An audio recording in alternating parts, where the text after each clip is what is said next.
Hey guys, tonight we're stepping into the blood-stained boots of one of the most feared, hated, and necessary people in medieval society, the executioner. You've seen them in movies, tall, masked, swinging an axe with theatrical flair while crowds cheer. But trust me, the real thing was nothing like that. Being a medieval executioner was lonely, filthy, traumatizing work.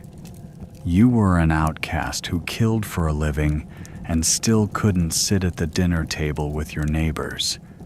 And most days, it absolutely sucked. So, before you get comfortable, take a moment to like the video and subscribe, but only if you genuinely enjoy what I do here. And let me know in the comments where you're tuning in from and what time it is for you.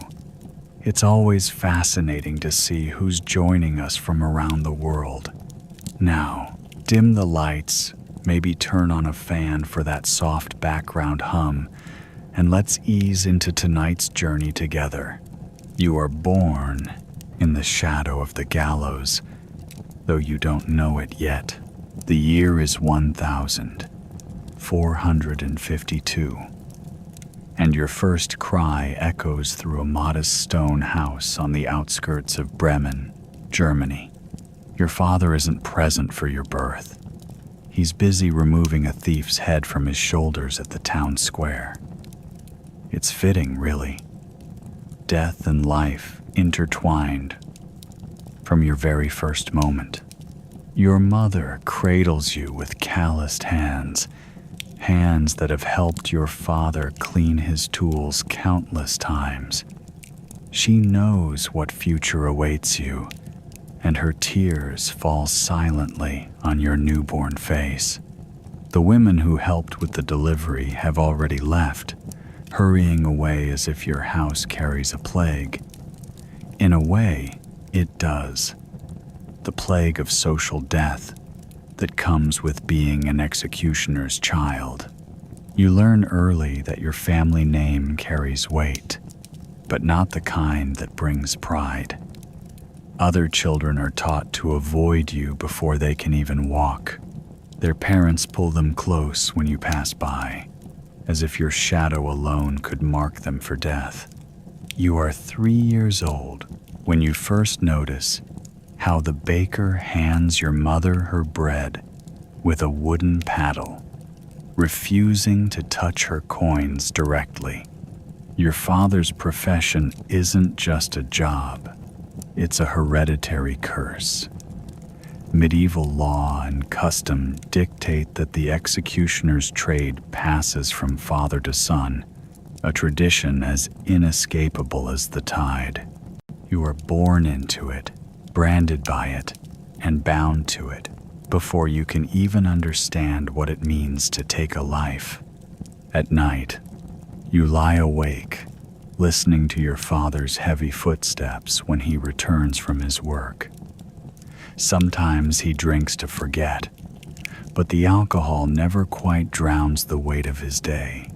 You hear your parents talking in hushed tones about how they wished for a different life for you, but wishes don't change fate in medieval Germany. The executioner's son becomes the executioner. It's a simple, cruel equation. You're 6 when you first understand what your father does for a living. It comes not from him, but from the jeers of other children who've overheard their parents' gossip. Death, maker's spawn, they call you. Before running away laughing, you run home crying, but your father sits you down and explains with tired eyes that this is your heritage, your future, your inescapable destiny. The isolation grows with each passing year. Your family can only marry into other executioner families. No respectable family would allow their child to marry into your bloodline. Your future spouse, will likely come from another town's executioner family, continuing the cycle of isolation and profession. You learn that even in church, you must stand in a designated corner, separated from the clean congregation. You watch your father's hands, strong and skilled, as he maintains his tools each evening.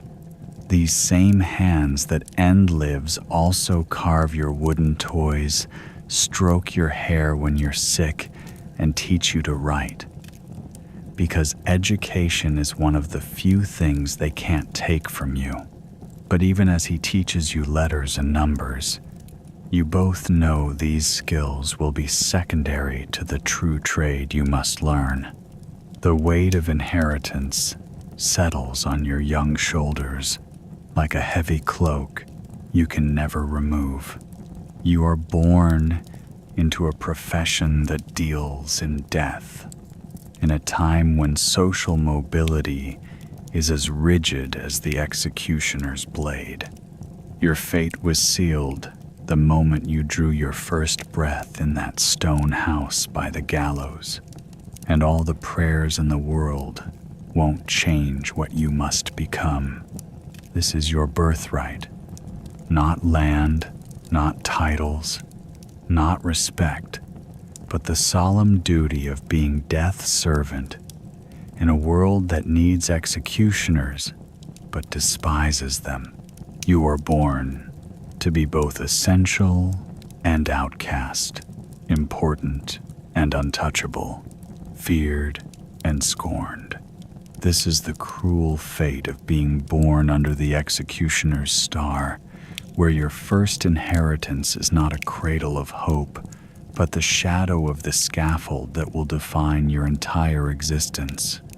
Your training begins not in a classroom or workshop, but in the blood-soaked dirt behind your family's home. You are 8 years old when your father first places a practice sword in your hands. Not the sharpened steel of execution, but a weighted wooden replica that makes your arms tremble. The blade must fall true, he tells you, his voice carrying the weight of generations of executioners before him.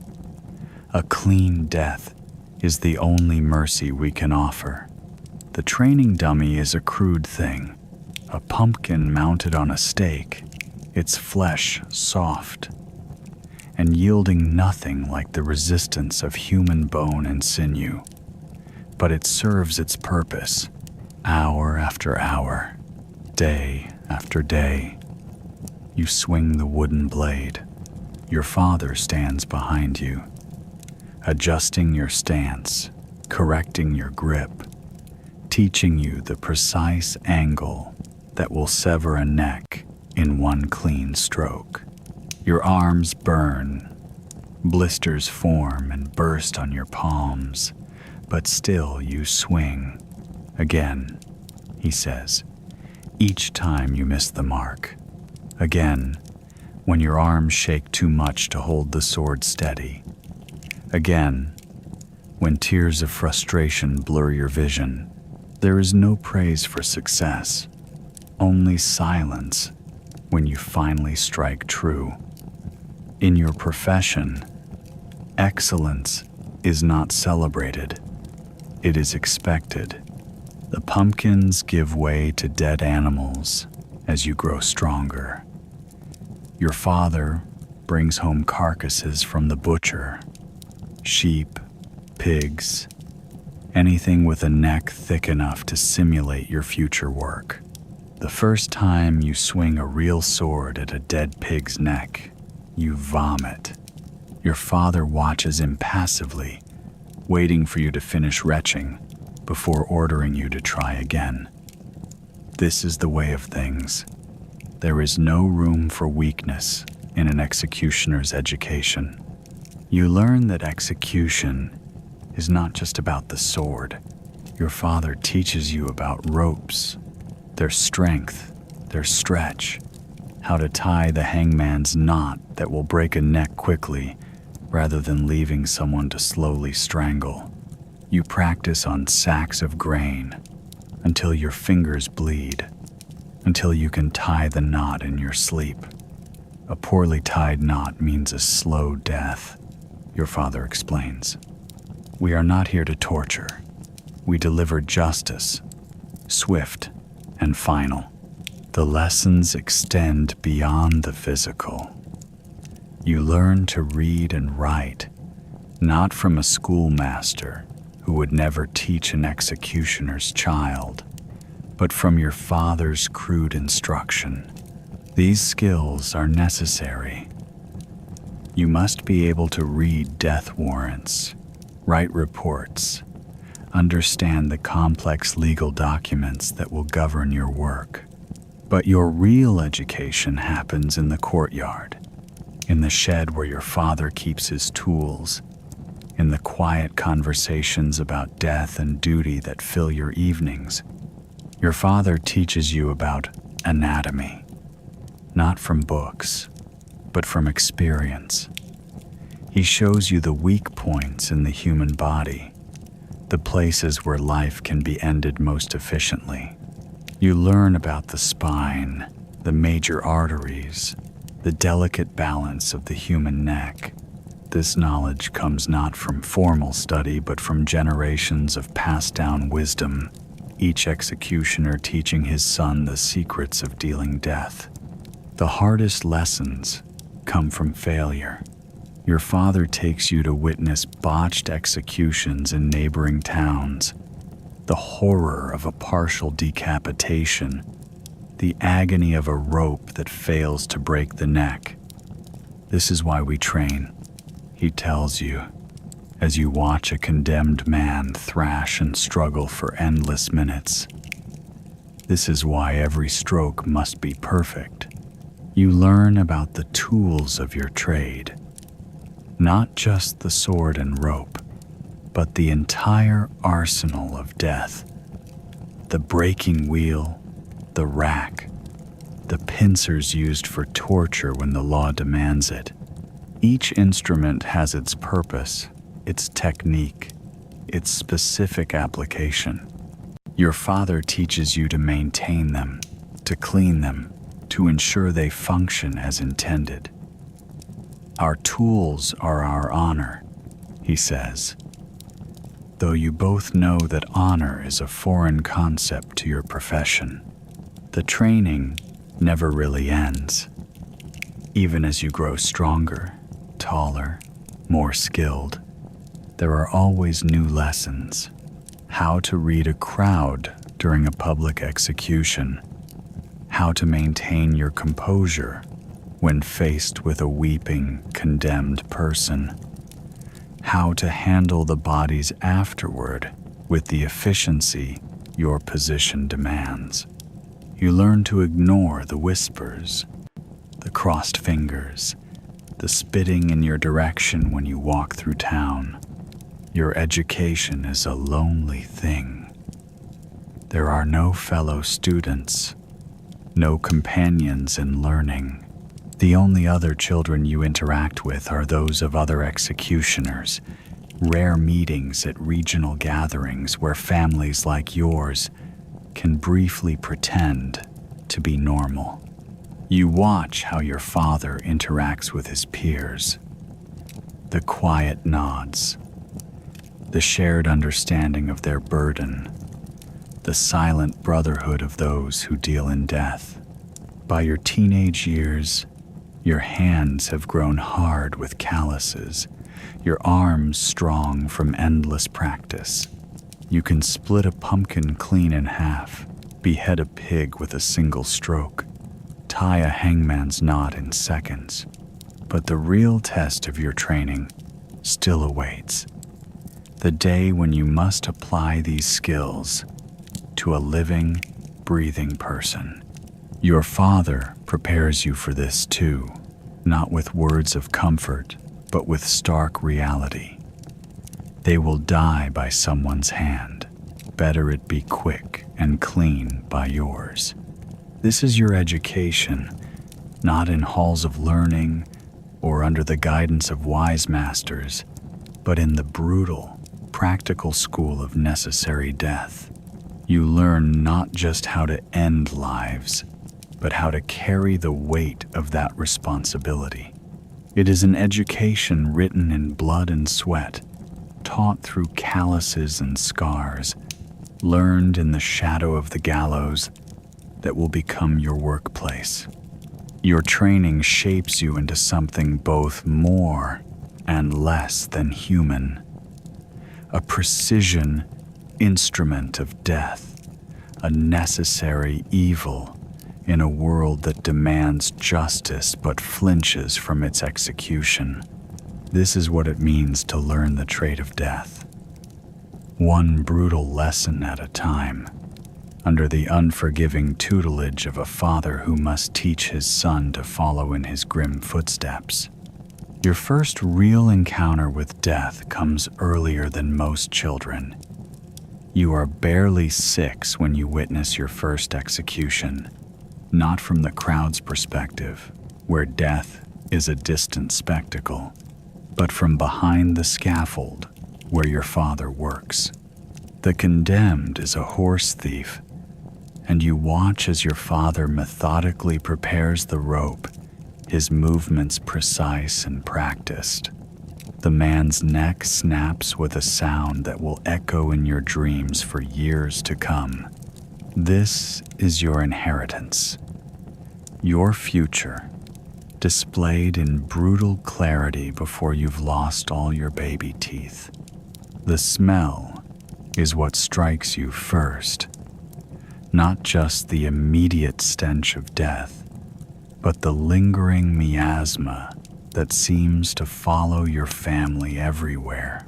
It clings to your father's clothes, to the tools in his workshop, to the very walls of your home. You learn early that this smell marks you as different, as other. When you attend the local market with your mother, people wrinkle their noses and step aside, making the sign of the cross as you pass. You begin to understand that death has a way of seeping into everything it touches, including those who deal in it.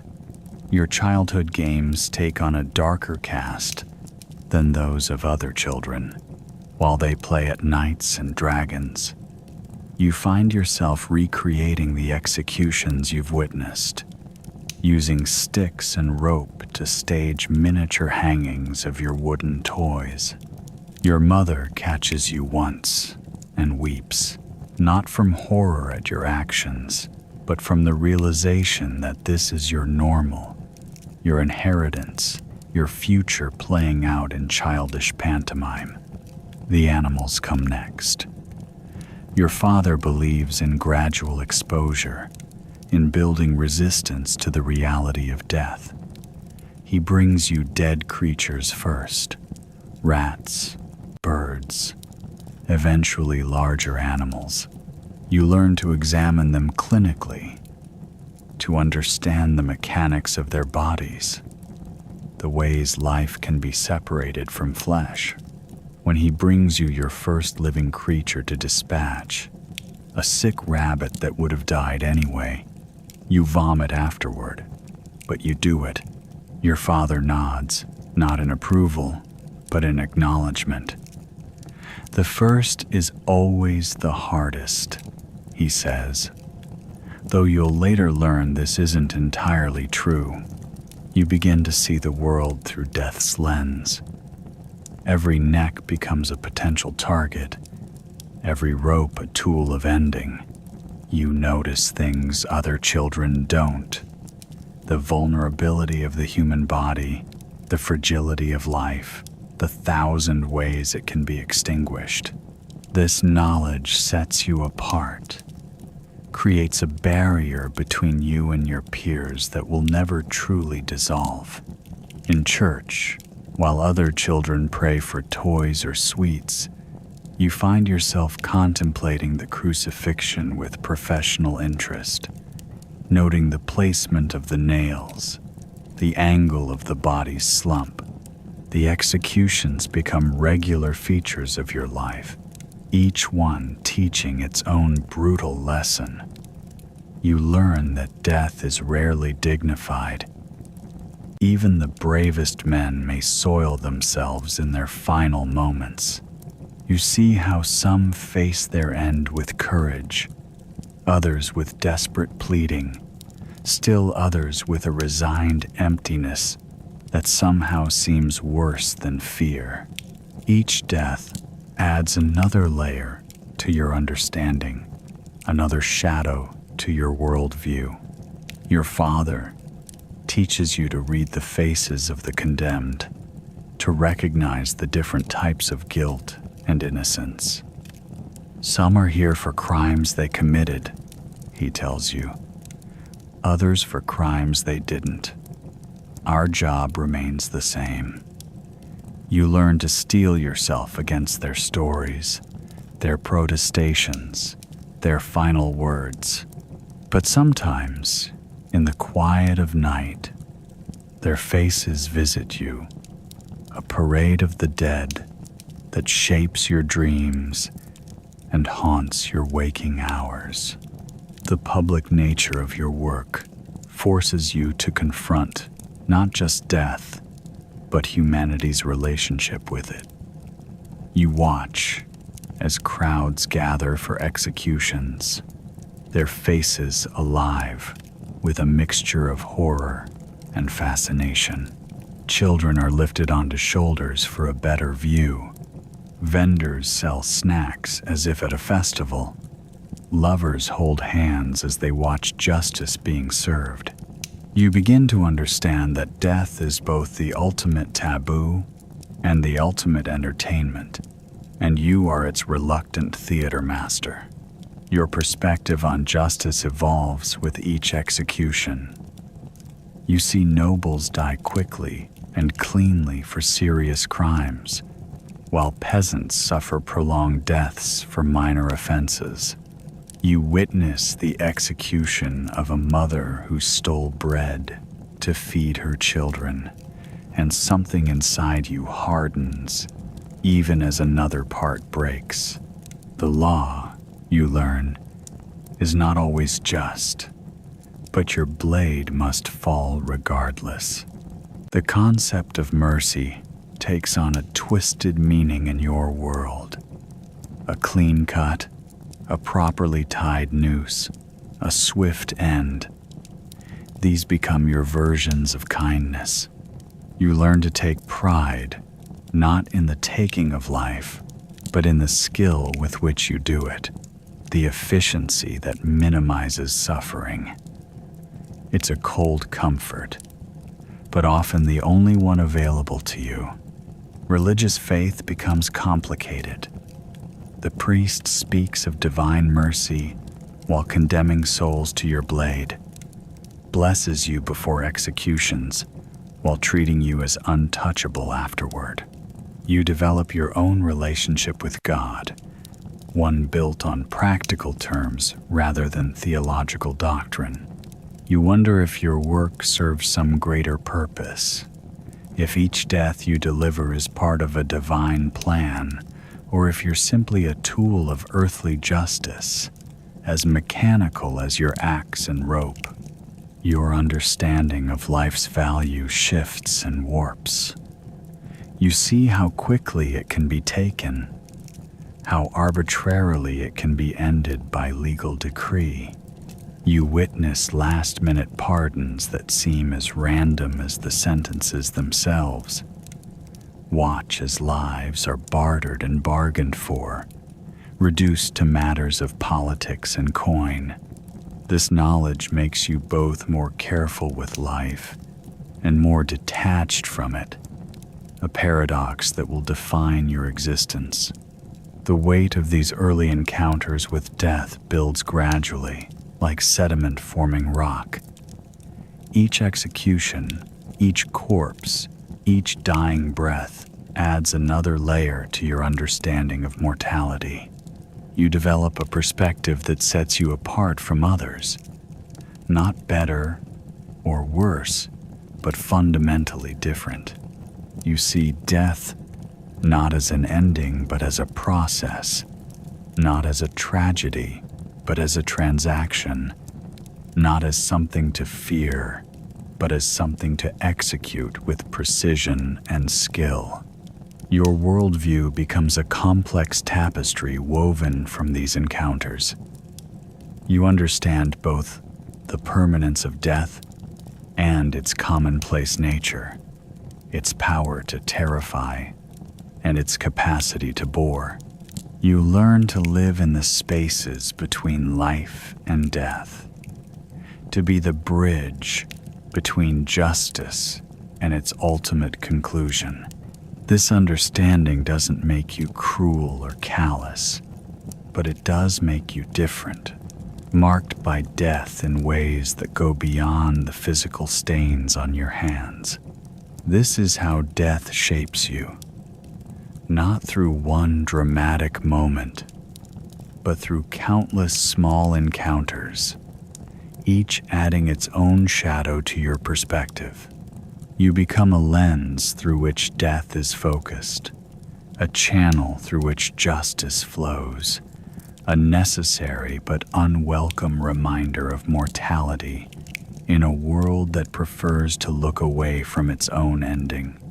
The realization that you will forever exist on society's edges doesn't come as a sudden epiphany, but rather seeps into your consciousness like water into stone.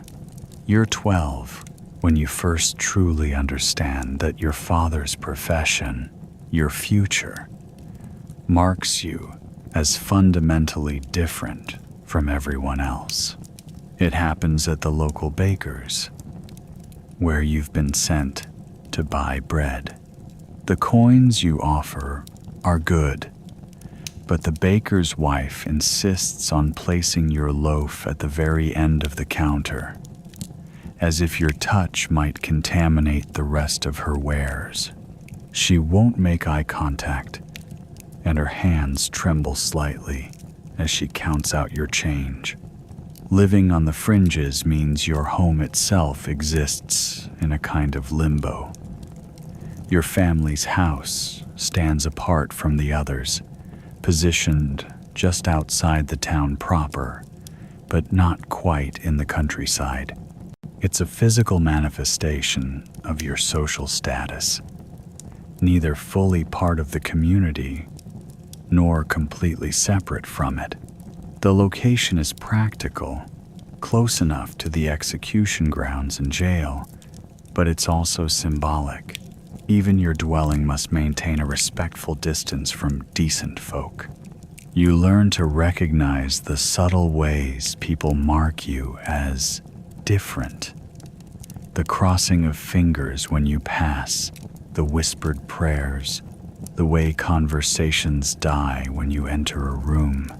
Children are pulled away from your path, as if your presence alone might taint their innocence. You begin to understand that you carry an invisible mark, one that sets you apart as surely as if you wore a branded symbol on your forehead. The isolation extends beyond mere social interactions.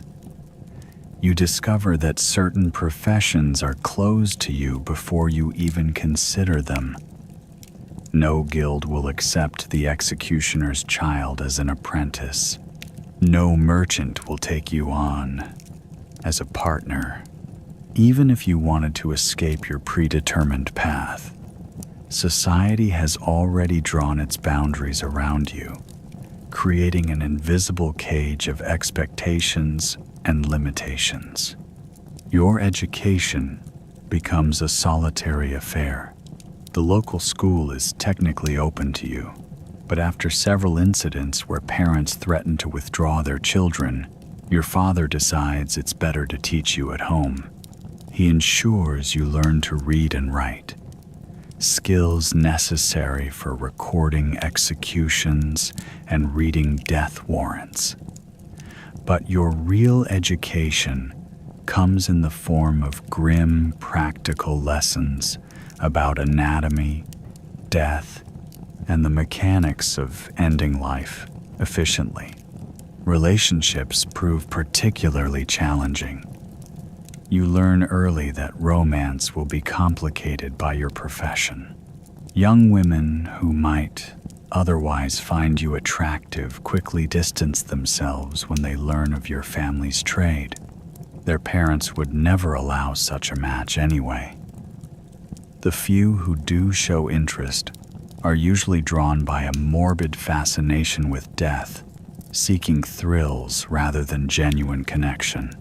You begin to understand why many executioners end up marrying into other executioner families. They're the only ones who truly understand this life. The church presents its own peculiar form of isolation. While you're required to attend services, execution is, after all, a function of both state and divine justice. You're relegated to a specific spot near the back. No one sits near you during Mass. When it's time for communion, you wait until all others have received the host before approaching the altar. The priest's hands shake slightly as he places the wafer on your tongue, as if afraid your touch might somehow taint the sacred. Money, despite being relatively plentiful in your profession, carries its own stigma. You're well paid for your work. Death is profitable, but spending that money proves complicated. Some merchants refuse to handle coins that come from an executioner's purse. Others insist on purifying them first, usually by running them through fire or washing them in holy water. You learn to carry two purses, one for your death money and another filled with coins obtained through more acceptable means. Your father teaches you the unwritten rules of your position. Never enter a tavern through the front door. Use the back entrance, or don't go at all. Don't touch food or drinks that others might consume. Maintain your own set of utensils when eating in public places. Wear gloves when handling goods in the market. These aren't laws, but customs born of centuries of superstition and fear, and breaking them can lead to consequences ranging from social ostracism to physical violence. The isolation breeds a certain kind of resilience. You develop a thick skin, learning to ignore the whispers and crossed fingers. You find humor in the absurdity of it all. How people will shun you in the market but crowd eagerly around your scaffold on execution days. You learn to take pride in your necessary but despised role, understanding that society needs its executioners even as it fears them. You discover small compensations for your isolated status. Your position grants you certain privileges. You're exempt from many taxes, given free housing, and afforded a degree of respect, born of fear, if not admiration. Some people secretly seek you out for your supposed knowledge of medicine and healing, believing that one who understands death must also understand life.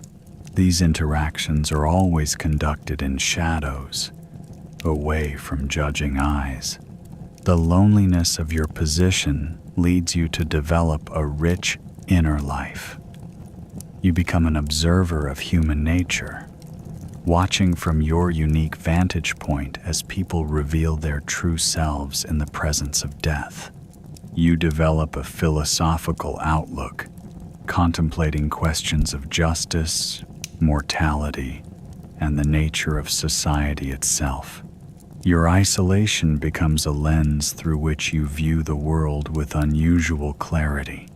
Your father teaches you another crucial lesson: the importance of maintaining dignity despite your social status. We may be shunned, he says, but we are not shameful. Our work is necessary, ordained by both crown and church.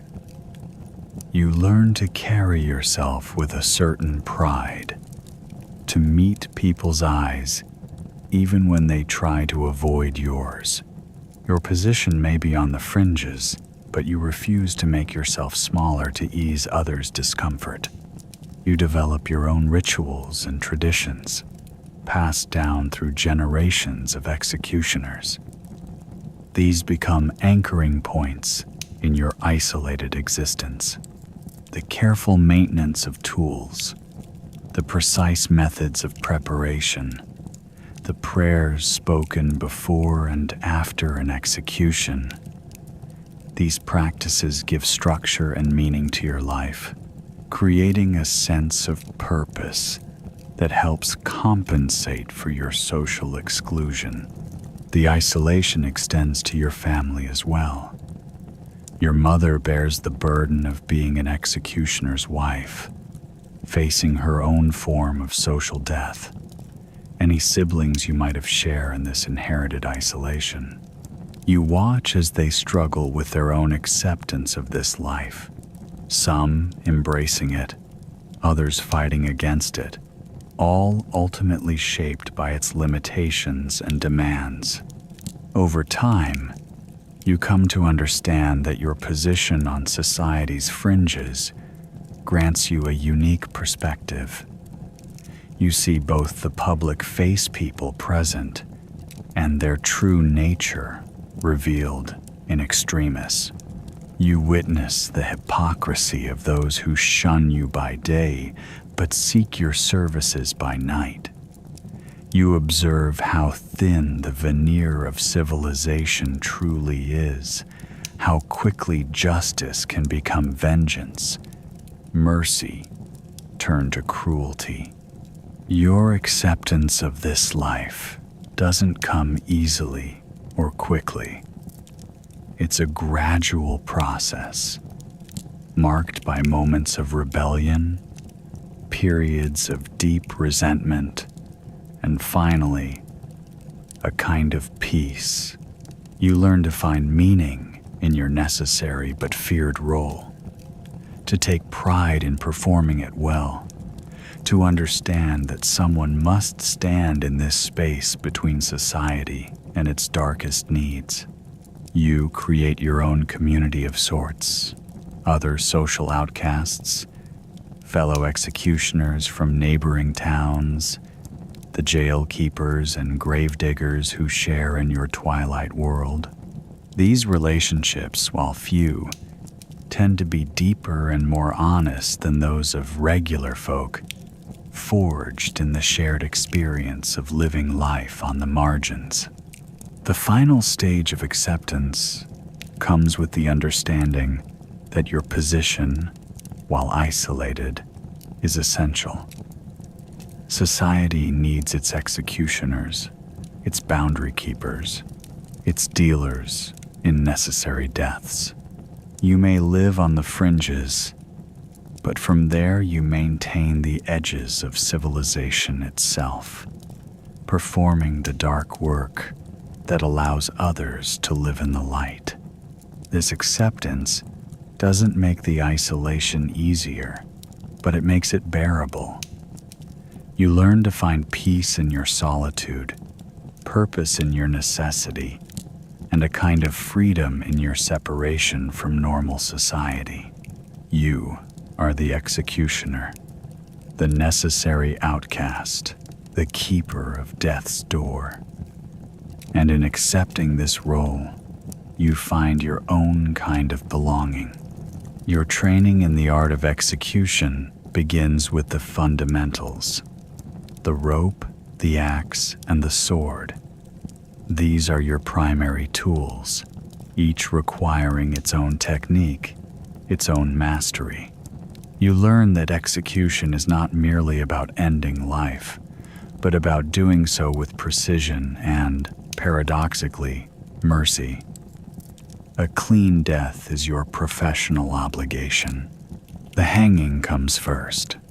Your father teaches you the mathematics of death, the careful calculations of rope length, body weight, and drop distance. Too short a drop, and the condemned suffers a slow strangulation. Too long, and the force might separate head from body, creating a grotesque spectacle that could incite the crowd. You learn to tie the knot just so, positioning it beneath the left ear to ensure the quickest death. The axe requires different skills entirely. You spend hours practicing on wooden posts, learning the exact angle needed for a clean strike. Your father emphasizes the importance of maintaining your tools. A sharp blade is a merciful one. You learn to read the grain of wood in the handle, to feel the perfect balance point, to understand how the weight of the head should feel as it arcs through the air. The sound of steel striking wood becomes as familiar as your own heartbeat. The sword presents its own challenges. It's reserved for nobles, requiring more finesse than the axe. You practice the draw, the stance, the single fluid motion that must separate head from body in one clean stroke. Your father teaches you to look for the space between the vertebrae, that vulnerable gap where steel can pass through flesh with minimal resistance. You learn to read the tension in a condemned person's neck, to time your strike with their breathing. But these are just the basics. As your training progresses, you learn the more specialized methods. The wheel, breaking a body methodically, systematically, requires an understanding of anatomy that most physicians would envy.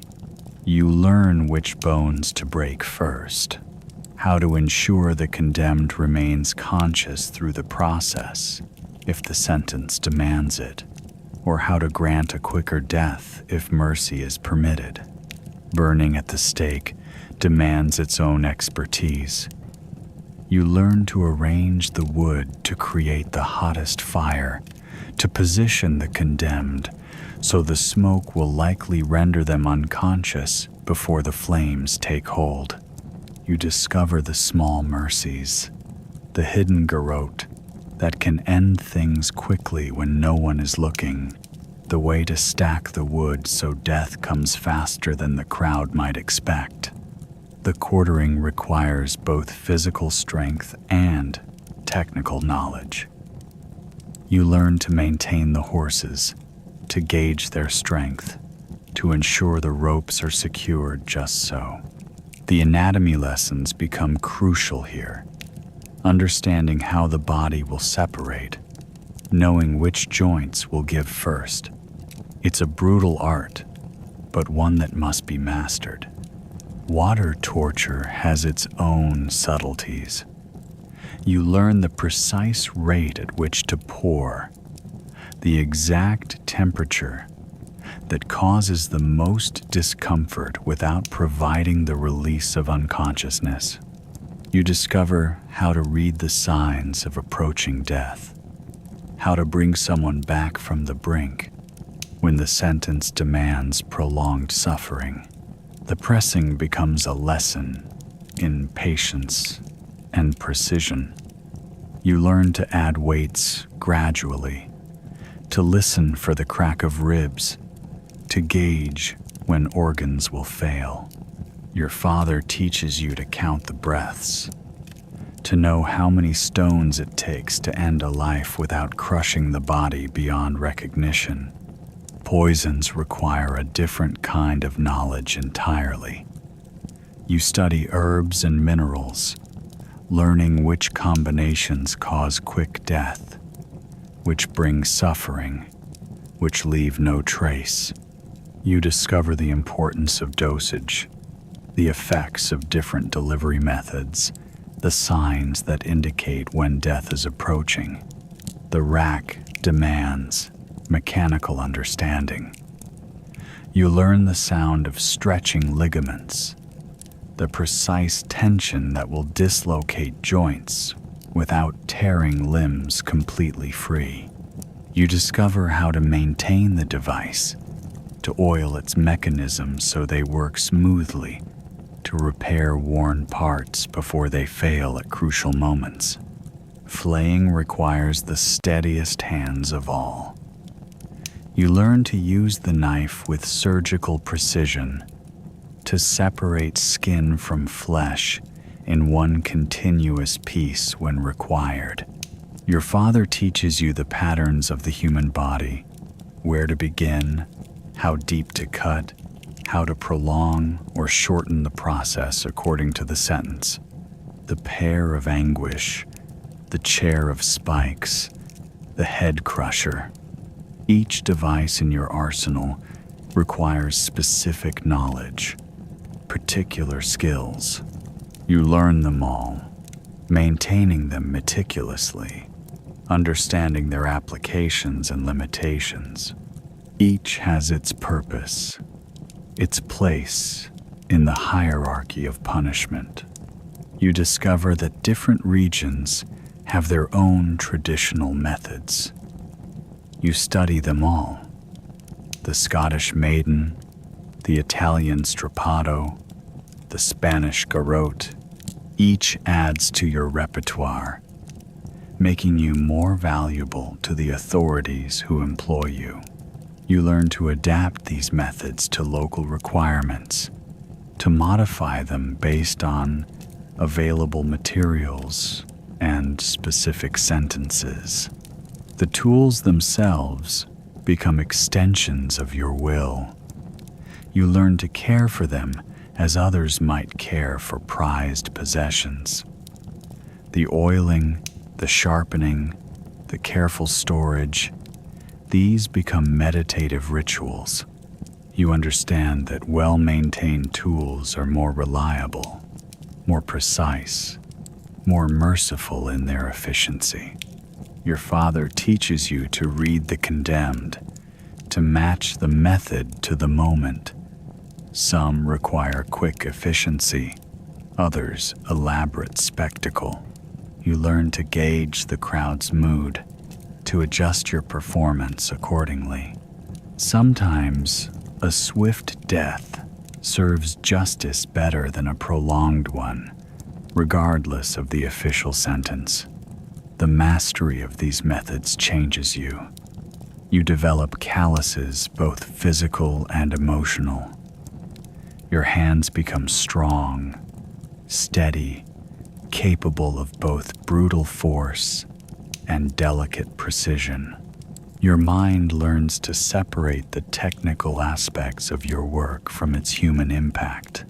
You become an artist of endings, a master of death's many forms. You learn that each method has its own rhythm, its own ceremony. The preparation becomes as important as the execution itself. You develop routines, patterns, ways of working that help maintain control over these difficult tasks. These rituals help separate you from the horror of what you do, allowing you to function in your role.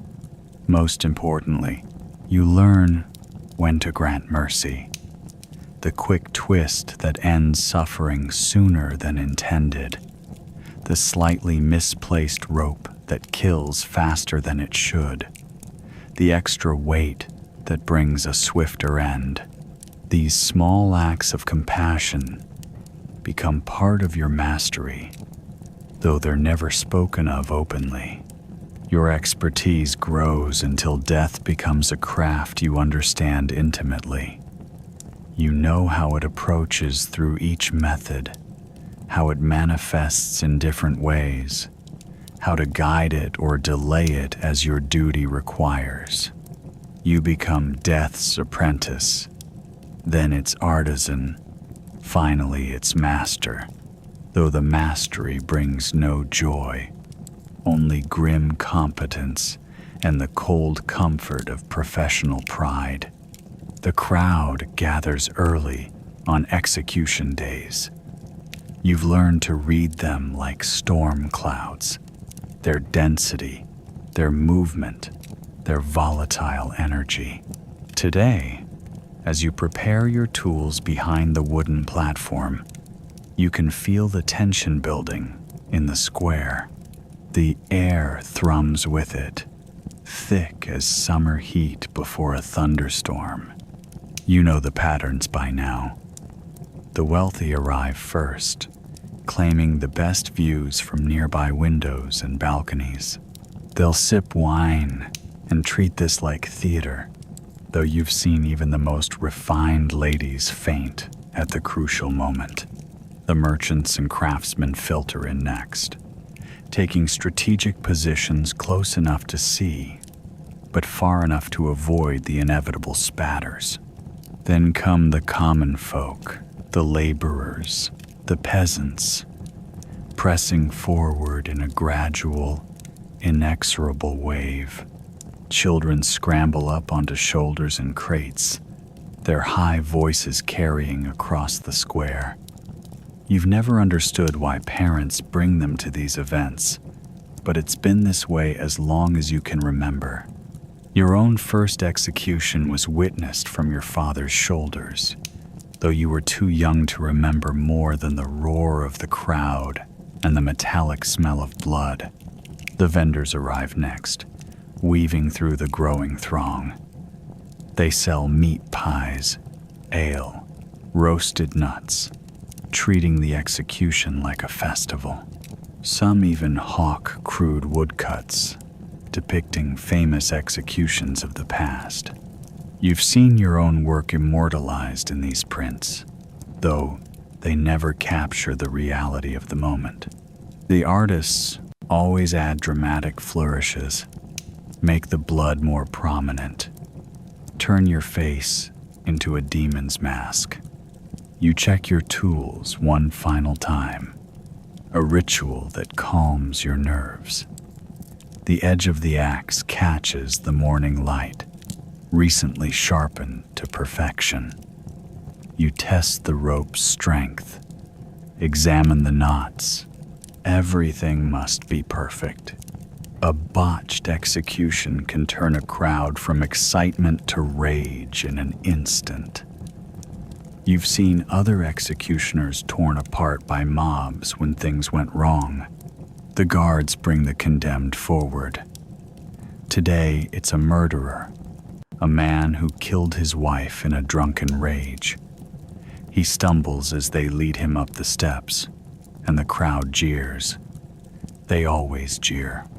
You've learned that crowds have their own personality, their own hunger. This one wants blood, wants spectacle. They've been waiting weeks for this moment. You position yourself carefully on the platform. Everything is performance now. Your movements must be deliberate, confident, practiced. You are death's conductor, and this is your theater. The crowd watches your every move, judging, anticipating. They don't see you as human. You're a symbol, a necessary monster, both feared and fascinating. The priest arrives, offering last rites. The condemned man weeps, but the crowd shows no sympathy. They've come for justice, or what passes for it. Some shout insults. Others throw rotting vegetables. A stone flies past your head. This happens more often than you'd like. The guards move to control the more aggressive elements, but you know their presence is mostly symbolic. You begin the ceremony. There's a script to follow, ancient words that must be spoken. You announce the crimes, the sentence, the authority by which you act.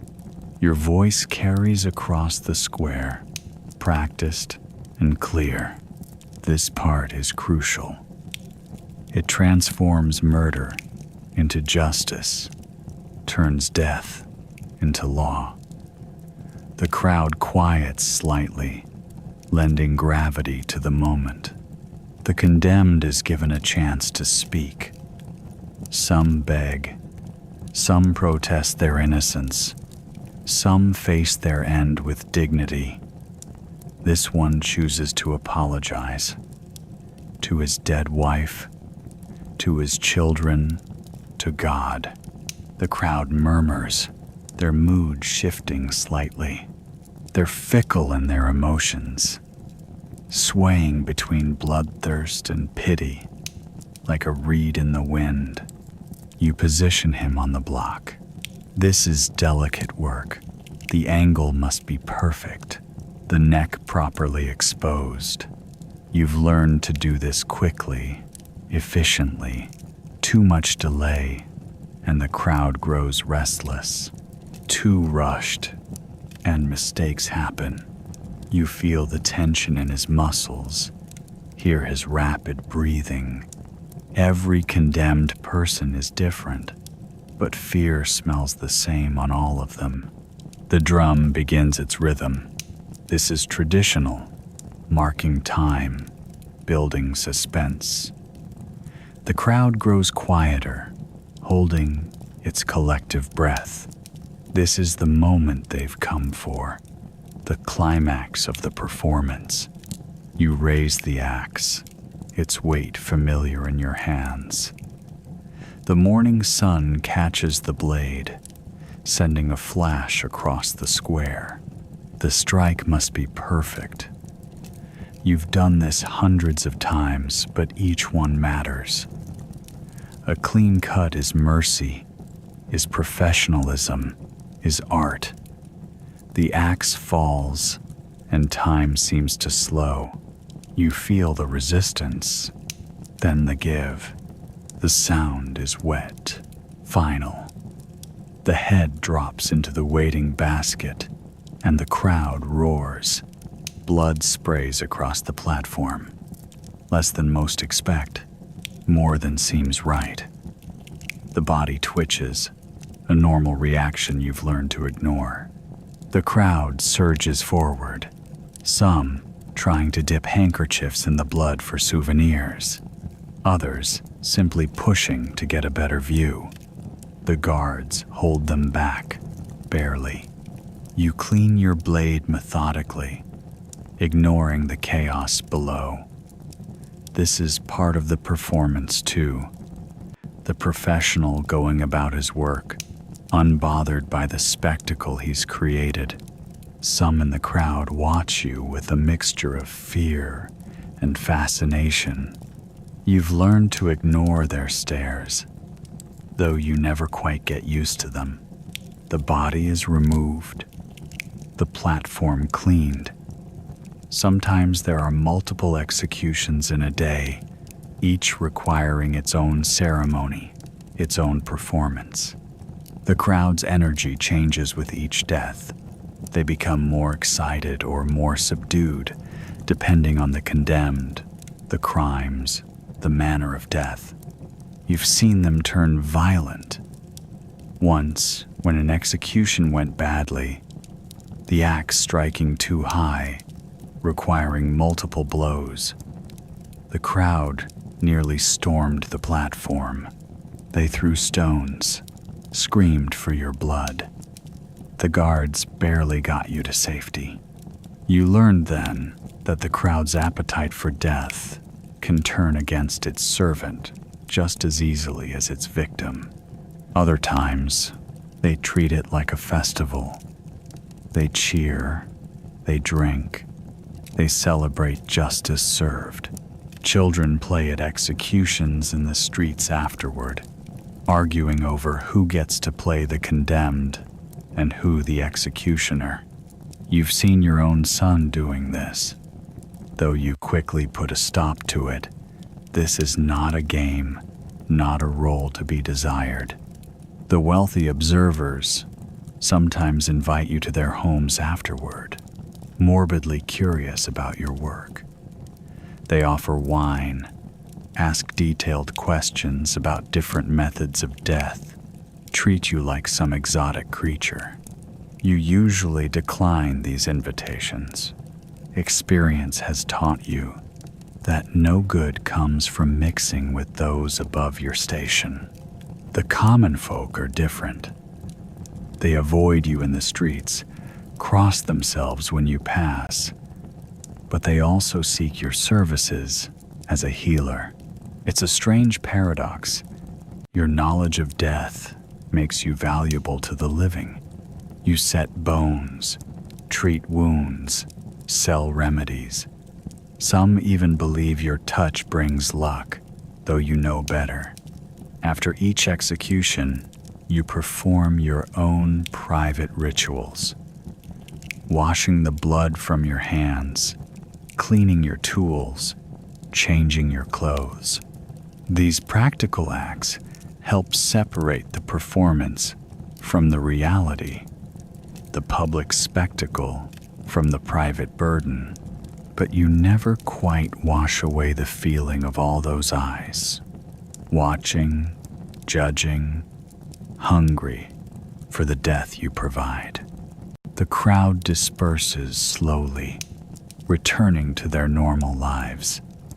Some linger, discussing the details of the execution, comparing it to others they've seen.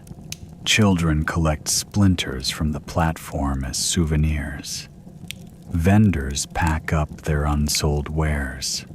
The square gradually empties, though the smell of blood and excitement lingers.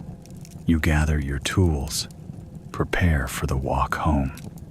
Tomorrow, these same people will avoid your gaze, hurry past your house, warn their children to stay away from the executioner.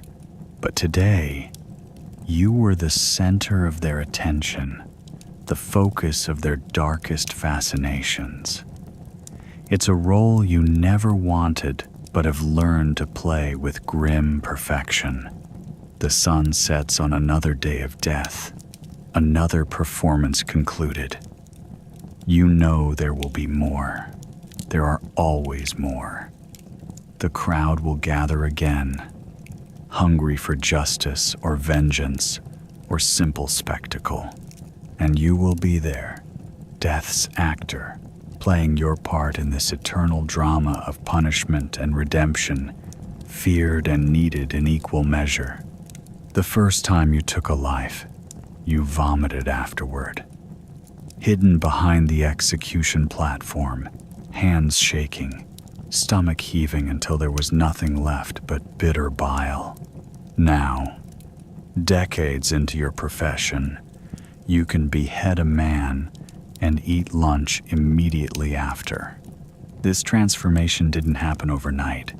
It's a slow erosion, like water wearing away stone, and you're not sure whether to be grateful for or horrified by this change. The nightmares began early in your career. They still visit you, though their nature has evolved. In the beginning, they were stark and simple. Faces of the condemned, their final moments played out in grotesque detail, their pleas echoing in your mind.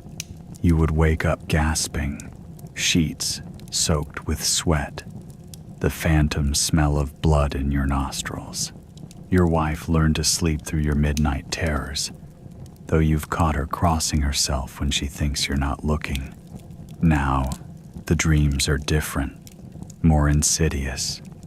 You dream of normal things, market days, family meals, walking through town, but everyone you see has no head. They talk and laugh and go about their business as if nothing is amiss, while you alone seem to notice the wrongness of it all. Sometimes you dream you're teaching your son to read, only to look down and find you're holding a severed head instead of a book. These dreams don't make you wake up screaming anymore. They just leave you staring into the darkness, wondering what you've become. The desensitization creeps up on you in strange ways. You notice it in small moments. The way you can discuss methods of execution over dinner as casually as a carpenter might discuss types of wood. how you've developed favorite axes for different types of necks, how you can gauge a person's neck thickness with a single glance. These thoughts should disturb you, but they don't. And that's what disturbs you most. Your hands have developed calluses from the axe handle, but your heart has developed them too. You remember the first time you realized this. A young woman, condemned for infanticide, was brought to the block. She was barely more than a girl, and her crime was born of desperation and poverty. In your early years, this would have haunted you for months. Instead, you found yourself thinking only of angle and technique, wondering if her slender neck would require your lighter axe. The professional detachment extends beyond the execution ground. You find yourself categorizing people by their necks, automatically assessing how easy or difficult they would be to behead. In church, while others pray, you catch yourself studying the priest's neck as he delivers his sermon. Even at your own dinner table, watching your family eat, these thoughts intrude. Your son's neck, your wife's. You push these thoughts away, but they return like persistent flies. Sleep becomes both enemy and friend. You need it, crave it, but it's rarely restful. You develop rituals to ward off the worst of the dreams. A specific prayer, a particular way of laying out your clothes, a certain amount of wine, not enough to dull your senses for the next day's work, but enough to blur the edges of consciousness. Sometimes it helps. Usually it doesn't. The worst part isn't the acts themselves. It's the way your mind has learned to partition reality. There's the you who goes home to family dinners and teaches your son to read. And there's the you who ends lives with mechanical precision. These selves used to feel distinctly separate, but over the years, they've begun to blur together. You catch yourself using your executioner's voice at home. See your son flinch at its tone. You find yourself analyzing the most efficient way to carve the Sunday roast, your hands automatically moving in familiar, deadly patterns. Your relationship with death becomes complicated, intimate. You understand it better than most physicians. Know its various faces, its different speeds, its subtle tells. You can tell when death will come quick and clean, or slow and messy. This knowledge sets you apart from others, creates a barrier that even your family can't fully cross. Your wife notices how you sometimes stare at nothing, lost in thoughts she doesn't want to understand. The tools of your trade take on almost mystical significance. You clean and maintain your axes with obsessive care, knowing that a sharp blade is a mercy. Each axe has its own character, its own history of lives taken. You know them by weight, by balance, by the sound they make cutting through air. Sometimes, late at night, you find yourself talking to them, these loyal implements of death that understand you better than any living person. Guilt becomes a strange companion. Not for individual executions. Those are ordered by others, sanctioned by law and church. Rather, it's a deeper guilt, a creeping awareness of how far you've drifted from normal human feeling. You notice it in the way you can eat while discussing tomorrow's executions, in how you've stopped remembering the faces of the condemned, in the casual way you can joke about death with your fellow executioners. Your emotions don't disappear entirely. They transform. Anger becomes more controlled, but more intense. Sadness manifests not in tears, but in long silences. Joy feels distant, viewed through a veil of perpetual detachment. You learn to laugh at things others find horrifying, find peace in moments others would find disturbing. Your moral compass still exists, but it points to a different north than everyone else's. The church offers little comfort. The priests speak of sin and redemption, but you deal in final endings, in moments beyond redemption. You sit in the back during services, aware of the space others leave around you, hearing whispers about hands stained with blood. You pray, but your prayers feel different now, less like petitions for mercy and more like professional courtesies to a colleague in the business of death. Your children learn to navigate around your moods, to read the signs of when the job has followed you home. They know not to ask about certain things, to avoid certain topics. You see them developing their own kind of emotional armor, and it adds another layer to your guilt. Your profession marks them too. They're known as the executioner's children, carrying a shadow they didn't choose. Sometimes, in rare moments of clarity, you try to remember who you were before.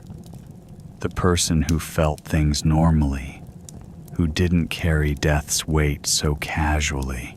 But that person feels like a stranger now, naive and soft. You've gained something in all this loss, a kind of wisdom perhaps, or at least a deeper understanding of life's fragility. But the cost of this knowledge weighs heavy. The worst moments are the quiet ones, when you're alone with your thoughts. In these times, the faces you've forgotten during the day come back, not as nightmares or visions, but as quiet questions. Who were they? What dreams died with them? What lives were changed by their ending? You try to remember their names, but they blur together. A parade of final moments, final breaths, final sounds. Your hands develop a memory of their own. They know the weight of an axe, the angle of a strike, the tension in a rope. Sometimes they move on their own, rehearsing these deadly skills while your mind is elsewhere. You catch yourself making the execution gesture while stirring soup or chopping wood, your body remembering what your mind tries to forget. Time becomes measured differently, not in days or weeks, but in executions. Your memories organize themselves around these dark landmarks. The nobleman before Christmas, the witch in spring, the murderer during the summer fair. Normal events, birthdays, holidays, harvests, feel less real somehow, less significant than these appointments with death. You develop strange superstitions, private rituals that help maintain what's left of your sanity, always stepping onto the platform, right foot first, never looking into the condemned's eyes until the final moment. Specific words muttered under your breath before each strike. These small ceremonies give structure to the chaos of death, make it feel more like a craft and less like murder. The town drunk once called you death's servant. You corrected him. You're death's craftsman, its artisan. There's a pride in this that you can't explain to others, a professional satisfaction in a clean cut, a quick death, a job well done. This pride disturbs you more than the nightmares sometimes. This ability to find satisfaction in ending lives. Your wife notices how you've stopped using certain words at home. Cut, chop, head, neck. You develop elaborate verbal detours around these terms, creating a separate language for your domestic life. But sometimes these words slip out anyway, and you see her slight flinch, the quick sign of the cross she makes when she thinks you're not looking. The changes in your psyche manifest physically too. Your movements become more measured, more precise. You develop a particular way of walking, of holding yourself. Death's choreography seeping into your daily life.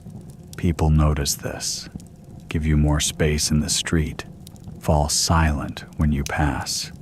You've become death's dancer, and it shows in every step.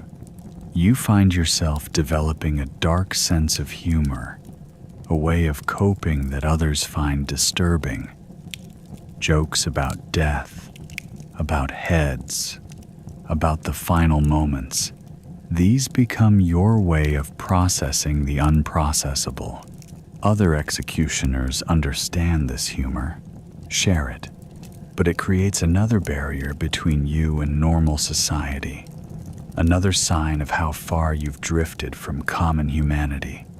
In quiet moments, you wonder about the total cost of your profession, not just in lives taken, but in pieces of yourself, lost along the way.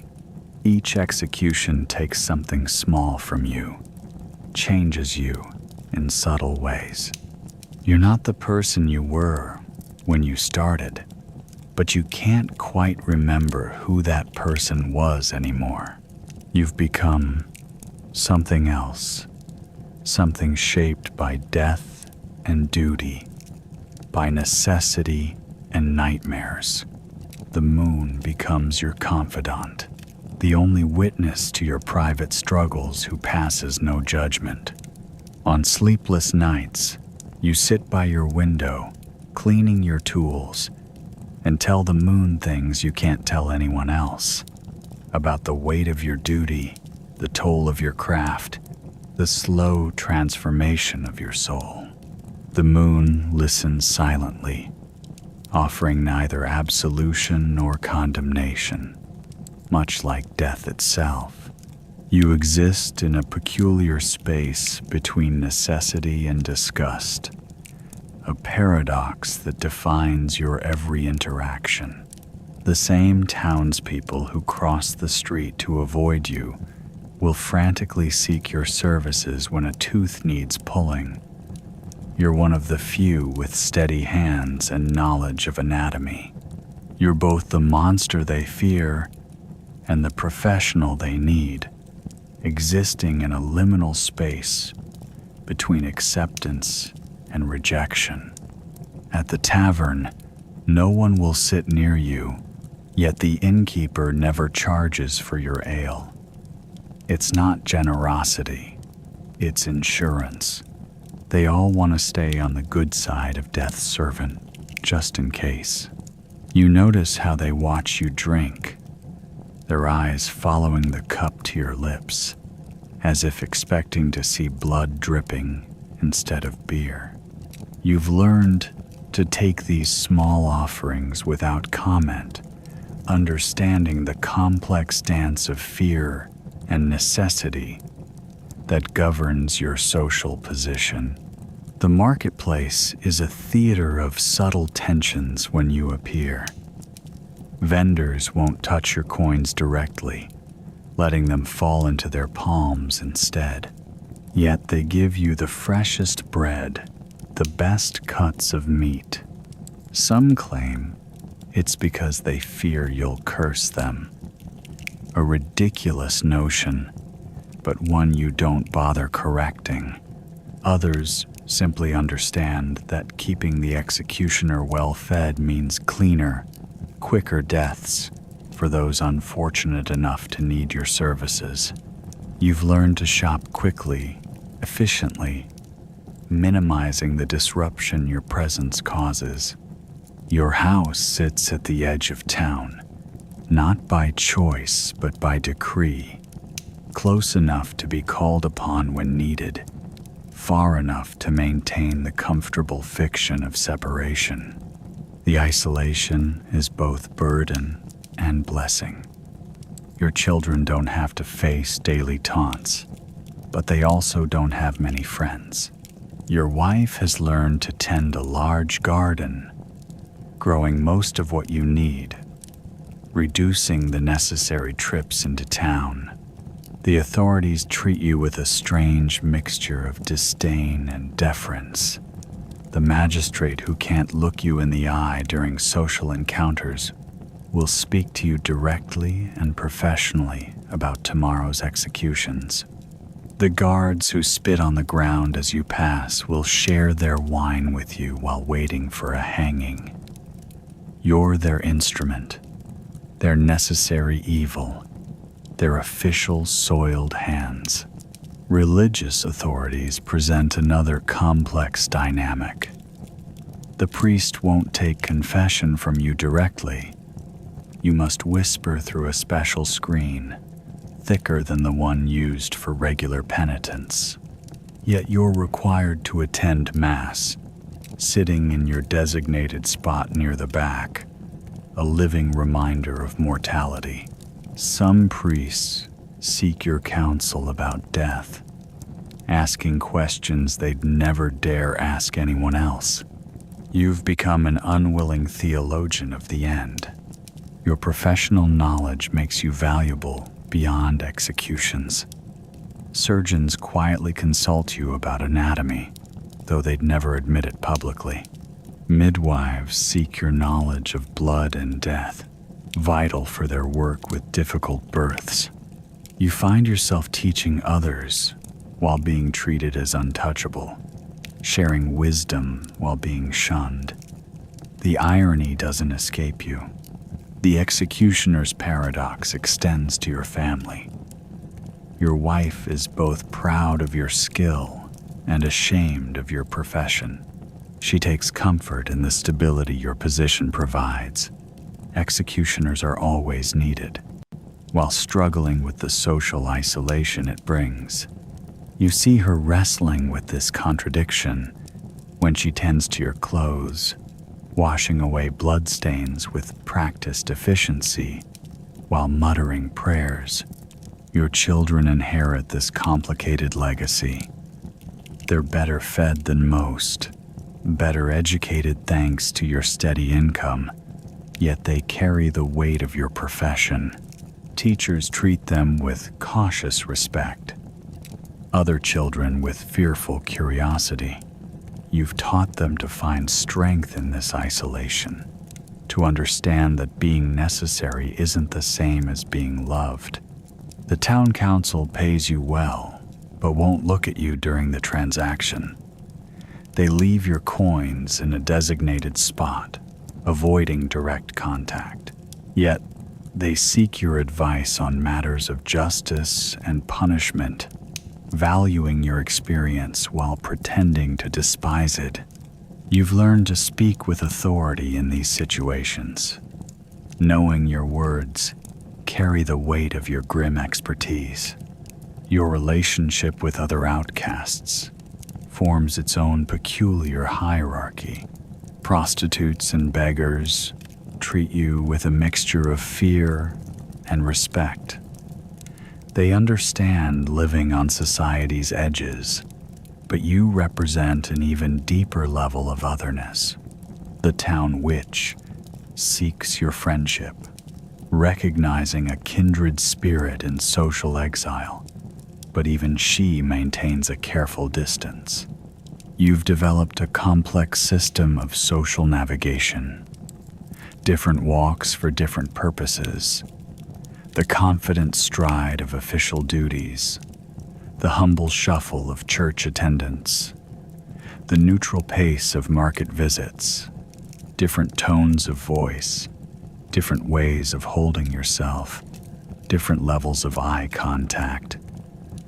Each interaction requires its own careful choreography. The condemned present their own paradox. They fear you, hate you, yet often seek comfort from you in their final moments. You become their last confessor, their final human contact. Some curse you, others thank you for a quick death promised. You've learned to be whatever they need in those moments.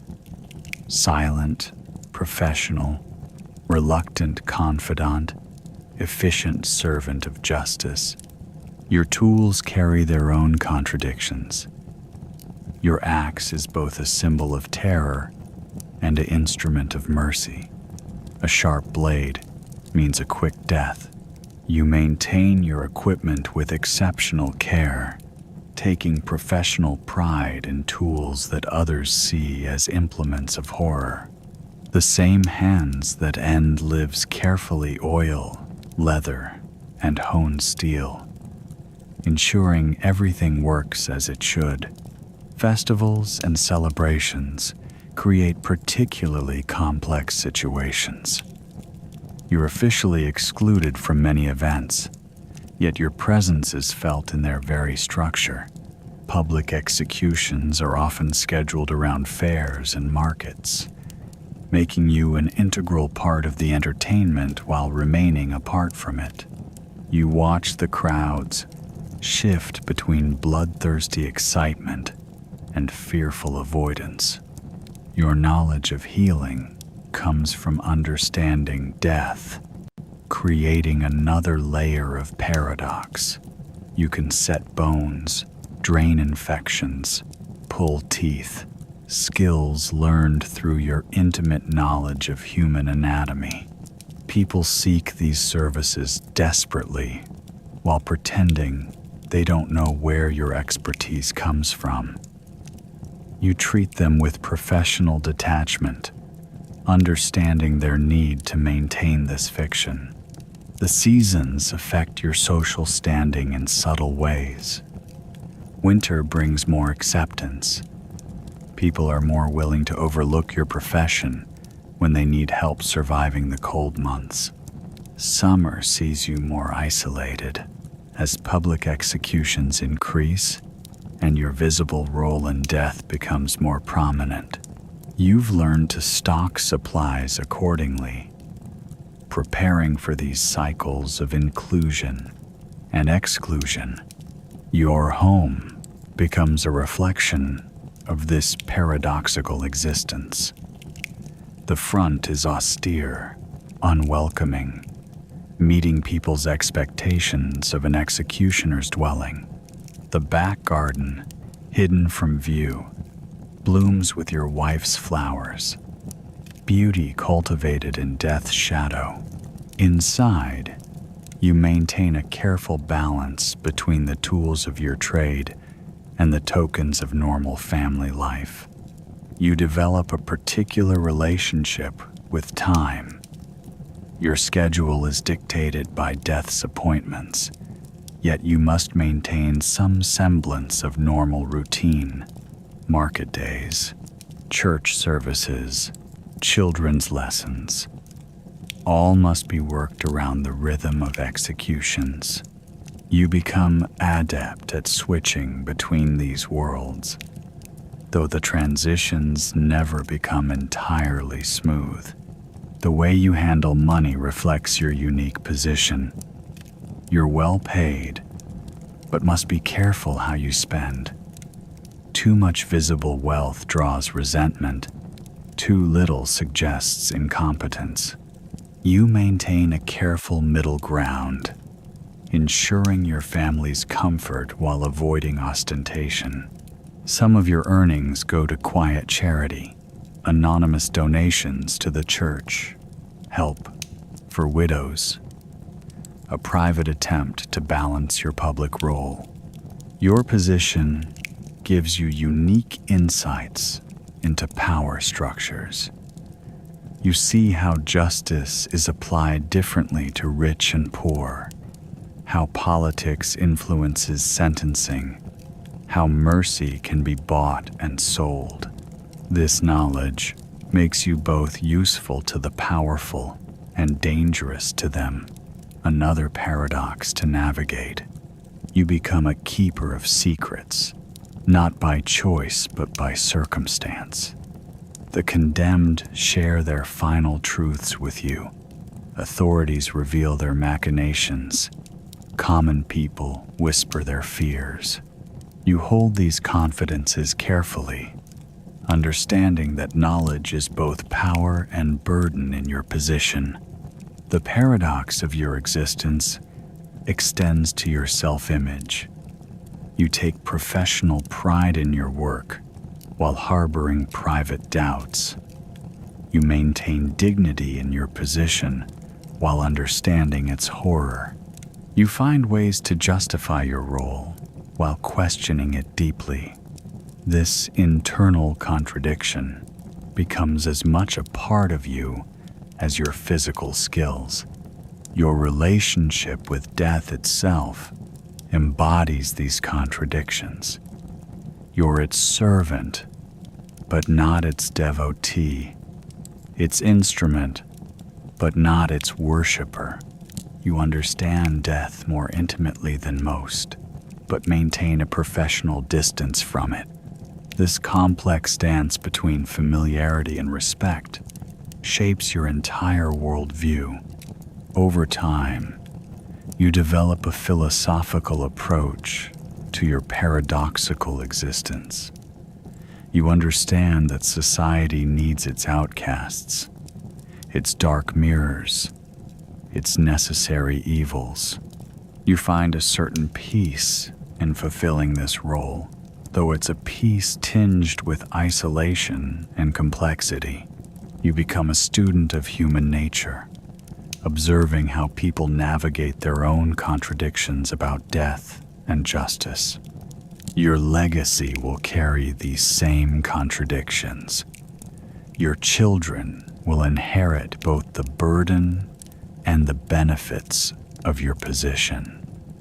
Your name will be remembered with both fear and respect. Your role will remain necessary, yet reviled, vital, yet shunned. In this understanding, you find a strange kind of acceptance, not peace, exactly, but a recognition of your place in the great machinery of society. The years teach you that this paradox is not unique to your profession, though perhaps more visible in it. Every person navigates their own contradictions, their own necessary evils, their own vital yet questionable roles. You become, in your way, a mirror for society's larger struggles with morality, necessity, and the price of order. You quickly learn that death is a business, and a profitable one at that. Each execution comes with its official fee, carefully recorded in the town ledger. Beheadings pay more than hangings. They require more skill, after all. Burning at the stake has its own premium, given the preparation required and the extended duration of the spectacle. The town council pays you quarterly, coins counted out methodically, never touching your hands directly. But the official payments are just the beginning. There's a whole shadow economy surrounding your profession, one that makes the regular salary seem almost incidental. Families of the condemned slip you coins to ensure a quick death. Make it clean, they whisper, pressing silver into your palm. Don't let them suffer. You accept these bribes without comment. Mercy has its price, and you're practical enough to know it. The trade in human remains proves surprisingly lucrative. Physicians quietly purchase bones for their studies. Apothecaries seek gallows rope, believing it holds magical properties. Hair from the executed is valuable, especially if the death was notable. Teeth find their way to barber surgeons, skin to bookbinders. Even the blood has value to certain practitioners of folk medicine. You keep careful records of these transactions in a separate ledger, one that will never see official scrutiny.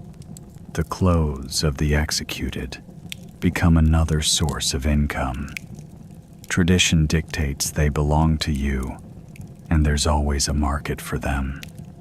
Some buy them for practical purposes. Cloth is expensive, after all. Others seek them for darker reasons. Supposed magical properties, grim souvenirs, macabre collectibles.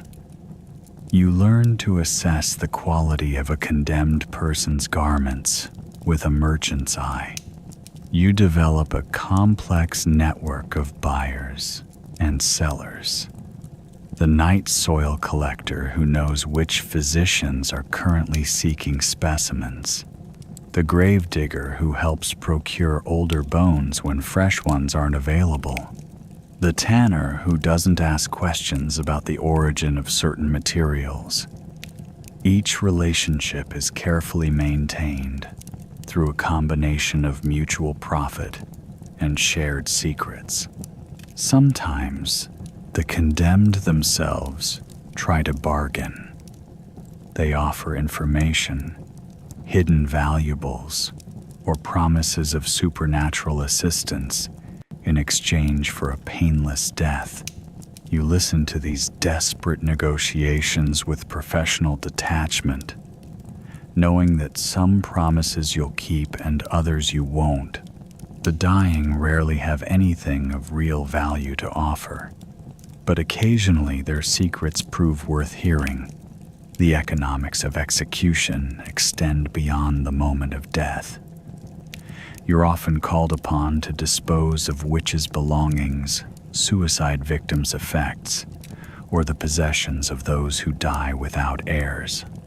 These tasks come with their own unofficial payments and opportunities for profit. You become adept at identifying valuable items among seemingly worthless possessions. Your position gives you unique leverage in certain situations. Town officials who publicly despise you privately seek your discretion in various matters. You learn to price your silence appropriately, understanding that information can be more valuable than physical goods. The same authorities who regulate your official fees turn a blind eye to these additional arrangements. The seasonal nature of your work requires careful financial management. Summer brings more executions, more opportunities for profit. Winter sees fewer deaths, but more demand for medical services, setting bones, pulling teeth, treating frostbite. You learn to budget accordingly, storing away extra earnings during busy periods. Your wife becomes an essential partner in this economic web. She manages the household accounts, tracks debts and payments, and maintains relationships with regular clients. Her respectability provides a thin veneer of legitimacy to some of the transactions. She handles the money with practical efficiency, never questioning its origins too closely. The trade in death's accessories proves surprisingly complex. Different regions value different items. What sells well in one town might be worthless in another. You develop contacts with traveling merchants who carry these goods to distant markets. The network expands, becoming more sophisticated with each passing year. You maintain multiple payment systems. Official fees are recorded and taxed. Bribes are handled in cash, never documented. Trade in remains operates on a complex barter system. Each transaction requires its own approach, its own careful balance of discretion and documentation. Your children learn the business aspects early, though you try to shield them from the grimmer details. They help with the accounts, learn to negotiate prices, understand the importance of maintaining professional relationships. It's a peculiar education in economics, but a thorough one. The marketplace itself treats you differently. Vendors adjust their prices based on complex calculations of fear, respect, and necessity. Some overcharge, believing you can't complain without risking their cooperation. Others offer discounts, hoping to ensure your goodwill. You navigate these variations with practiced skill. Your house becomes a storage facility of sorts, with different items carefully organized and preserved. Bones are cleaned and sorted. Rope is measured and cut. Clothes are washed and mended. Everything has its price, its season, its particular buyer. You maintain strict inventory control, knowing that scarcity often drives value. The authorities' cut must be carefully managed. Regular payments keep them looking the other way regarding your additional activities. You learn exactly how much to pay each official, when to offer extra, when to withhold.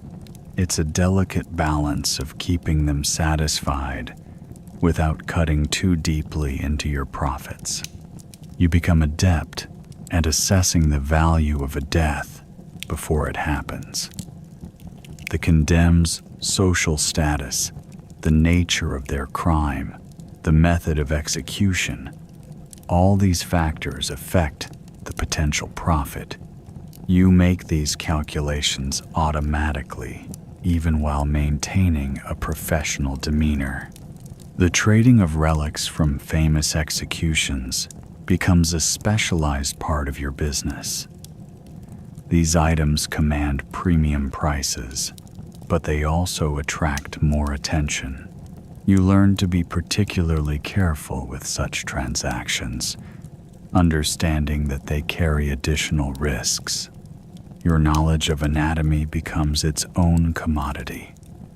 You sell it carefully, teaching select students, advising surgeons, sharing insights with midwives.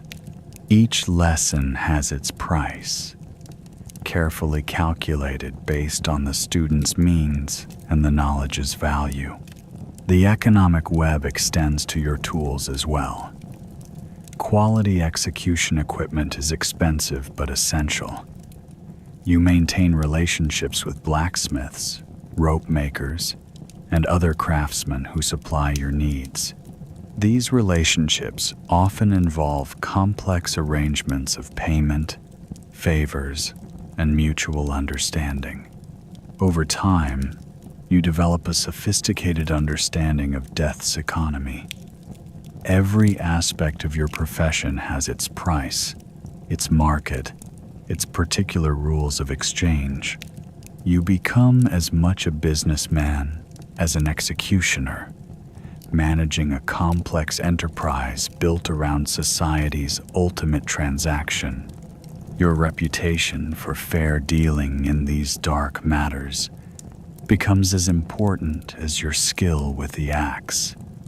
People know you'll deliver what you promise, whether it's a quick death or a specific bone. This reliability helps maintain your position in both the official and unofficial economies of death.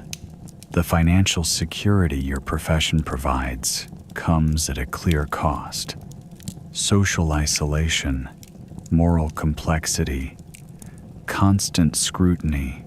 But you understand that in a world where death is both commerce and ceremony, the executioner must be both businessman and public servant, managing the economics of ending with careful precision. The stain of your profession seeps into every corner of your personal life, an indelible mark that no amount of scrubbing can remove. You notice it first in the way your wife's family stops visiting, their excuses becoming more elaborate with each declined invitation. Eventually, they stop making excuses altogether. The silence of their absence speaks volumes. Your children bear the heaviest burden of your profession's stigma. At school, they sit alone, other children withdrawing, as if your touch on their shoulders each morning somehow marks them as unclean. Teachers treat them with a strange mixture of fear and pity, never quite meeting their eyes. You watch them grow harder, more isolated, learning too young about society's capacity for cruelty. The oldest, your daughter, comes home one day with tears streaming down her face. A boy she liked had seemed different, had talked to her, shared his bread at lunch. But when his parents discovered whose daughter she was, they moved to another parish entirely. You hold her as she sobs, knowing this won't be the last time your occupation breaks her heart.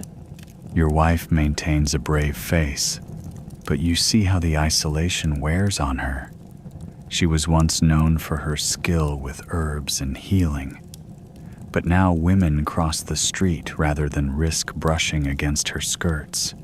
The local midwife, who used to seek her assistance, now warns expectant mothers that a executioner's wife's touch might mark their unborn children.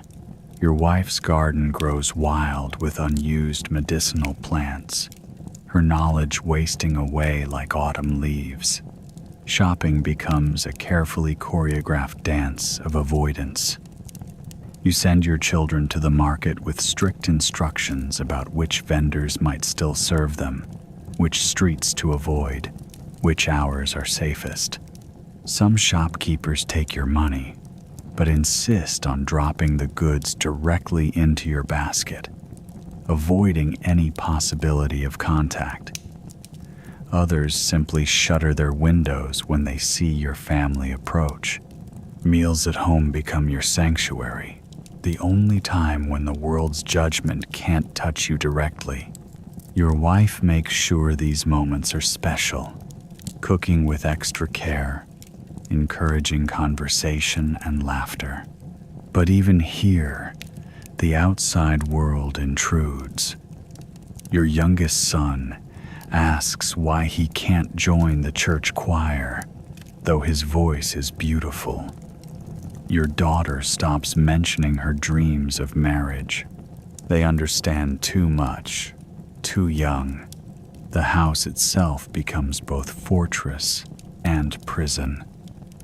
Located at the edge of town, as tradition demands, it's set apart from other dwellings. Neighbors gradually move away, leaving an expanding ring of empty houses around yours. Property values drop wherever you settle, creating a physical manifestation of society's rejection. You maintain the house meticulously, as if cleanliness could somehow wash away the stigma, but the isolation grows deeper with each passing year. Religious services become an exercise in endurance. The church can't legally turn you away, but they make their disapproval clear. You're required to sit in a designated area, separated from the congregation. During communion, you wait until everyone else is finished. Some priests hesitate before placing the host on your tongue, as if your profession might somehow taint the sacred ritual. Your wife stops attending services altogether after the incident with the holy water. She had reached for the font, as she had done thousands of times before, only to have another parishioner loudly declare that she would contaminate it. The priest said nothing in her defense. That silence hurt more than any accusation. Holidays are particularly difficult.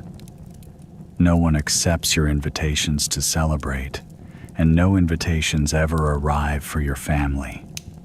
You create your own traditions, but the forced gaiety has a hollow ring. Your children learn to pretend they don't notice the festivities in other homes, the gatherings they're never invited to join. Making friends becomes impossible for your children. Parents forbid their offspring from playing with the executioner's kids, fearing some sort of moral contamination. You watch them create elaborate games among themselves, inventing imaginary companions to fill the void of real friendships. Their resilience breaks your heart. Your wife maintains correspondence with her sister, the only family member who still writes. The letters arrive irregularly, always addressed without a family name, as if even that connection needs to be disguised. Your wife reads them aloud during dinner, these precious links to a world that has otherwise turned its back. Dating becomes an impossibility for your older children. Local families make it clear that marriage into the executioner's family is unthinkable. You begin setting aside extra money, hoping that perhaps in another town, where your profession isn't known, they might have a chance at normal lives. But you know that secrets have a way of emerging, especially ones as dark as yours. Your youngest develops a habit of creating elaborate stories about his family when meeting new people. In his tales, you're a merchant, a carpenter, anything but what you really are. You don't have the heart to scold him for these fantasies. Sometimes, late at night, you catch yourself indulging in similar dreams. The isolation affects your wife's health. The constant stress of social rejection, the whispers, the crossed fingers when she passes, it all takes its toll. She develops headaches, insomnia. The local physician treats her with obvious reluctance, charging double his usual fee. You pay without complaint, knowing there are no other options. Your children's education suffers. Though technically allowed in school, they face constant discrimination. Teachers avoid calling on them, exclude them from special activities. Your oldest son, brilliant with numbers, is denied an apprenticeship with the local accountant. No one wants their business associated with the executioner's family. Family gatherings become exercises in making the best of what you have. Birthdays, celebrations, achievements, all are marked within the confines of your immediate family. You become expert at creating the illusion of festivity with limited resources and participants. Your wife bakes special treats, you tell elaborate stories, and everyone pretends not to notice the empty chairs around the table. The psychological impact manifests differently in each child. Your oldest becomes fiercely protective of his siblings, quick to fight anyone who insults them. The middle child grows quiet, retreating into books and solitary pursuits. The youngest maintains a forced cheerfulness that fools no one. You watch these changes helplessly, knowing they're the price of your profession. Your wife develops a thick skin against the daily slights, but you see how each one cuts her.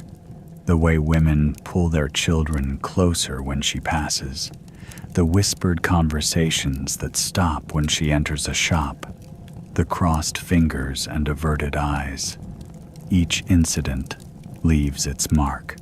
She grows more reserved, her natural warmth turning inward, preserved only for family. The family's social death extends to practical matters. Finding help for household repairs becomes nearly impossible. Craftsmen refuse to work on your property, fearing association with your profession.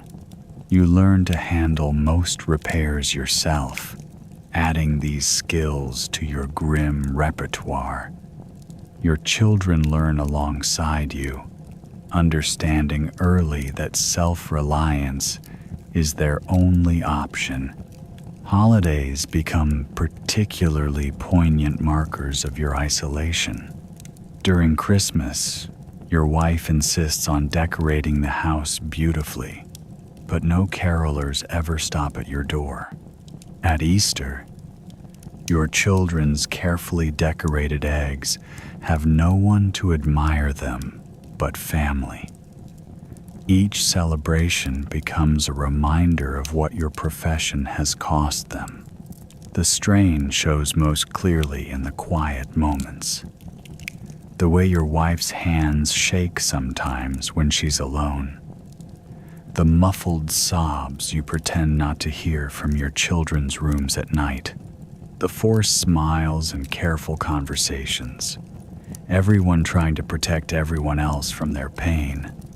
Your profession doesn't just execute criminals, it slowly kills the normal life your family might have had.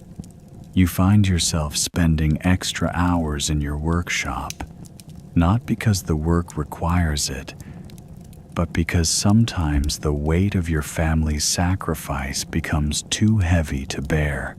In those moments, the clean simplicity of your tools offers a strange comfort. At least here, your touch isn't considered contaminating. Here, your expertise is valued, even if the expertise itself is terrible. The years pass, and the isolation becomes normal, expected. Your family develops its own language of support, its own ways of finding joy in limited circumstances. But the cost never really lessens. It just becomes more familiar, like an old scar that aches before rain. You remember that day with a clarity that haunts your dreams. It was a crisp autumn morning in 1462. The kind where frost clings to fallen leaves and your breath hangs visible in the air. The condemned was different from your usual charges. A young woman, barely 20 summers old, accused of infanticide. But something about this one feels wrong from the start. Her name was Agnes, and unlike most who come before you, she maintains her innocence until the end. You've heard such proclamations before, but her eyes hold a lucidity that unsettles you. They're not the eyes of a murderer. They're the eyes of someone who has already endured too much suffering. The trial records, which you make a point to read, though it's not required of your position, tell a story full of holes. Agnes, a servant in a wealthy merchant's house, became pregnant. The child disappeared shortly after birth. The merchant's wife accused her of murder, but no body was ever found. You later learn through whispered conversations that the merchant himself had been paying unusual attention to Agnes during her employment. The morning of the execution, you find her praying in her cell, Unlike the usual condemned who either rage or collapse into despair, she displays a quiet dignity that makes your hands shake as you prepare the implements of your trade. She asks you, in a voice barely above a whisper, if it will hurt for long. It's the first time in years that you've felt your throat tighten at such a question. You'll feel almost nothing. You lie. The same lie you've told hundreds before her. But this time, the words taste like ashes in your mouth. The crowd that gathers is larger than usual. Executions of young women always draw more spectators. You notice how they whisper behind their hands, how some of the women clutch their own children closer. The merchant's wife stands in the front row, her face a mask of righteous satisfaction. The merchant himself is conspicuously absent as you lead Agnes to the platform. She stumbles once. Your hand automatically steadies her, and for a moment, she looks at you with such gratitude that you almost lose your professional composure. She's wearing a clean white shift, her final request, and her dark hair has been neatly braided by one of the more compassionate prison guards. The official reads out her crimes, his voice carrying across the square. You've done this hundreds of times, but today every detail seems magnified. The creak of the wooden platform beneath your feet, the murmur of the crowd, the way Agnes's hands tremble slightly as they're bound, though her face remains composed. She's given the chance to speak her final words. Usually, the condemned either confess or curse their accusers.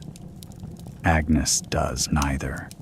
Instead, she looks directly at the merchant's wife and says, "May God forgive you as I do." The words send a ripple through the crowd. You see the merchant's wife flinch visibly. Your hands, usually steady after years of practice, feel clumsy as you position the rope. Agnes whispers something, a prayer, you think, but the words are too soft to catch. The hood goes over her head, and for a moment, you're grateful you don't have to see those clear, innocent eyes anymore. The mechanism releases. The trapdoor drops. Everything proceeds as it should, professionally speaking. But something breaks inside you at the sound of her neck snapping. You've never been more certain of executing an innocent person. The aftermath haunts you more than the act itself. 3 days later, a servant from the merchant's house is found dead in an apparent suicide. He leaves a confession. He had helped dispose of the infant's body, not because Agnes had killed it, but because the child had been stillborn, and the merchant had ordered the body hidden to avoid scandal. The merchant's wife had known the truth, but seized the opportunity to dispose of the servant who had caught her husband's eye. This knowledge becomes a poison in your soul. You start drinking more heavily, trying to dull the memory of Agnes's eyes, her quiet dignity, her final forgiveness. Your hands shake when you handle ropes. You wake in the night, convinced you can hear her whispered prayers. The guilt manifests in physical ways. You develop a persistent cough that worsens around gallows. Your appetite diminishes until your wife becomes concerned. You find yourself avoiding the merchant's wife in the street, afraid that if you get too close, you'll speak the truth you know about her. The other executions that follow feel different. Each condemned person's protests of innocence carry more weight. You find yourself examining trial records more carefully, asking questions you never dared ask before. Your reputation for efficiency suffers as you become more hesitant, more thorough in your preparations.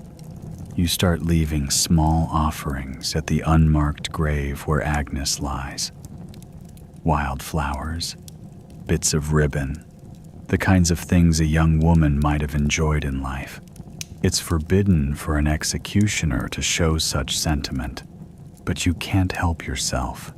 Sometimes, in the gray hours before dawn, you think you see other visitors at her grave, including once a figure that looks remarkably like the merchant's wife.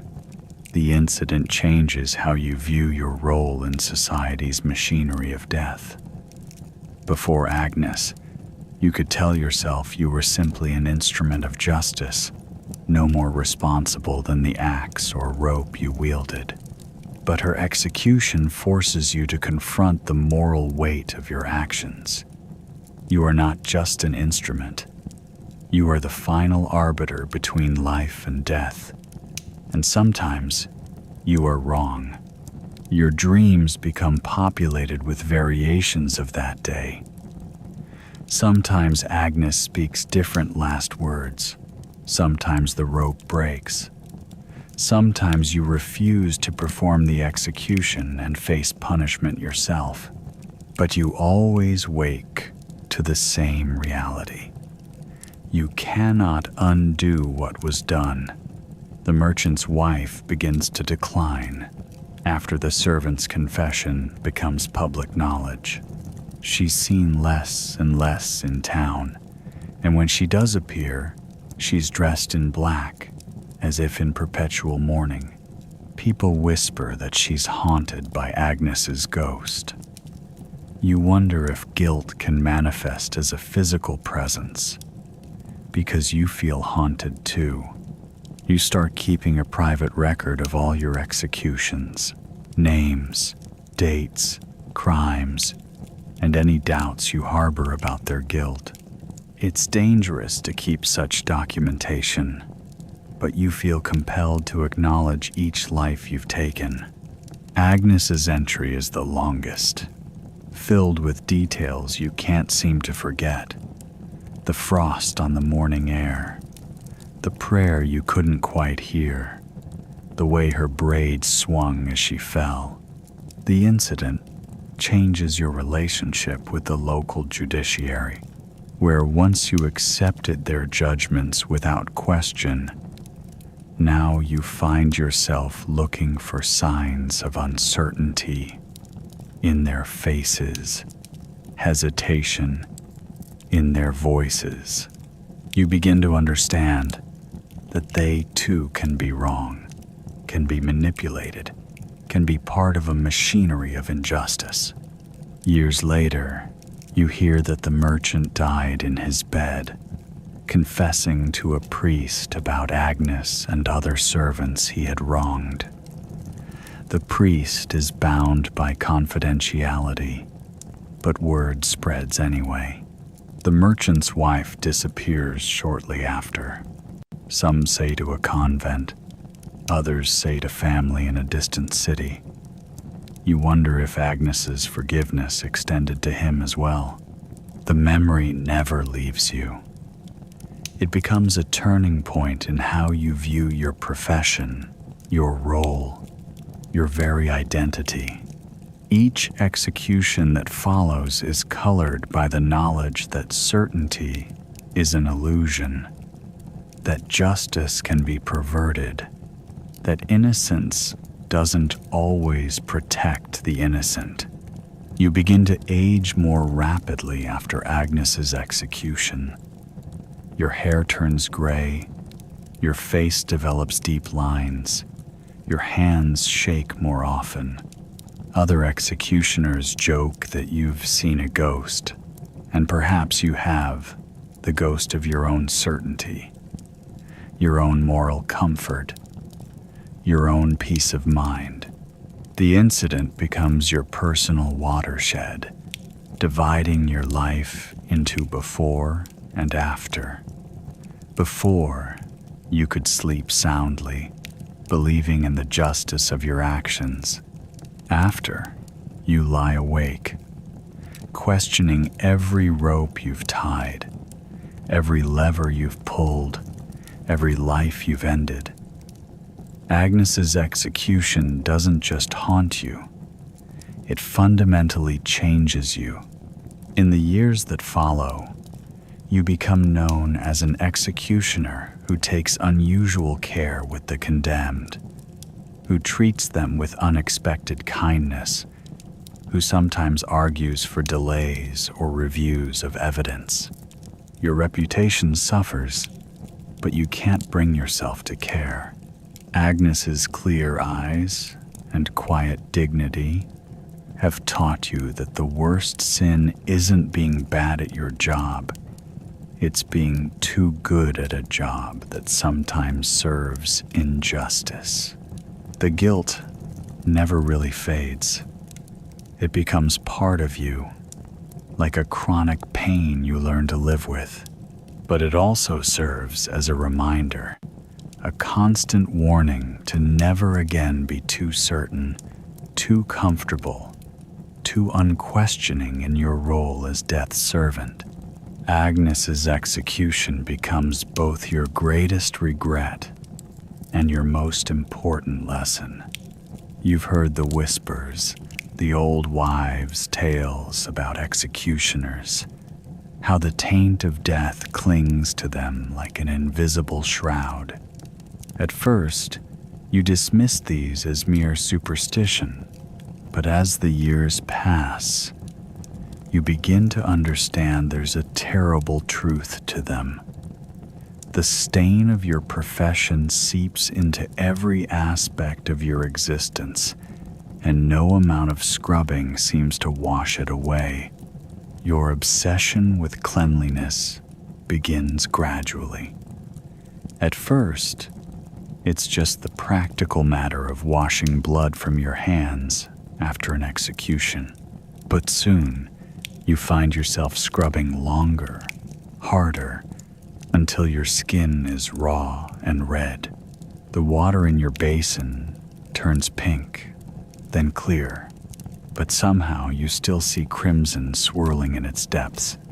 You develop rituals. After each execution, you strip off your clothes and burn them, even though this costs you dearly. The smell of death, you swear, lingers in the fabric no matter how many times they're washed.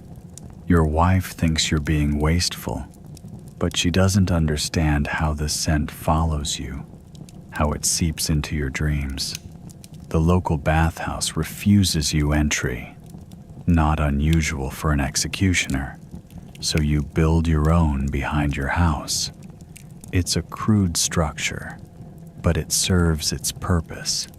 You heat water in large cauldrons and pour it over yourself, sometimes 3 or 4 times a day. You experiment with different soaps. Lye soap that burns your skin, herb, infused mixtures promised by traveling merchants, even expensive imported perfumes that you can barely afford. Your hands become a particular fixation. They're the parts of you that touch the condemned, that tie the knots, that pull the levers. You develop sores from overwashing, and still you continue. Your wife tries to treat them with salves, but you wash those off too. The pain of cracked, bleeding skin becomes almost welcome, a kind of penance. You begin to notice how people react to your presence in the marketplace. They step aside, holding their breath as you pass.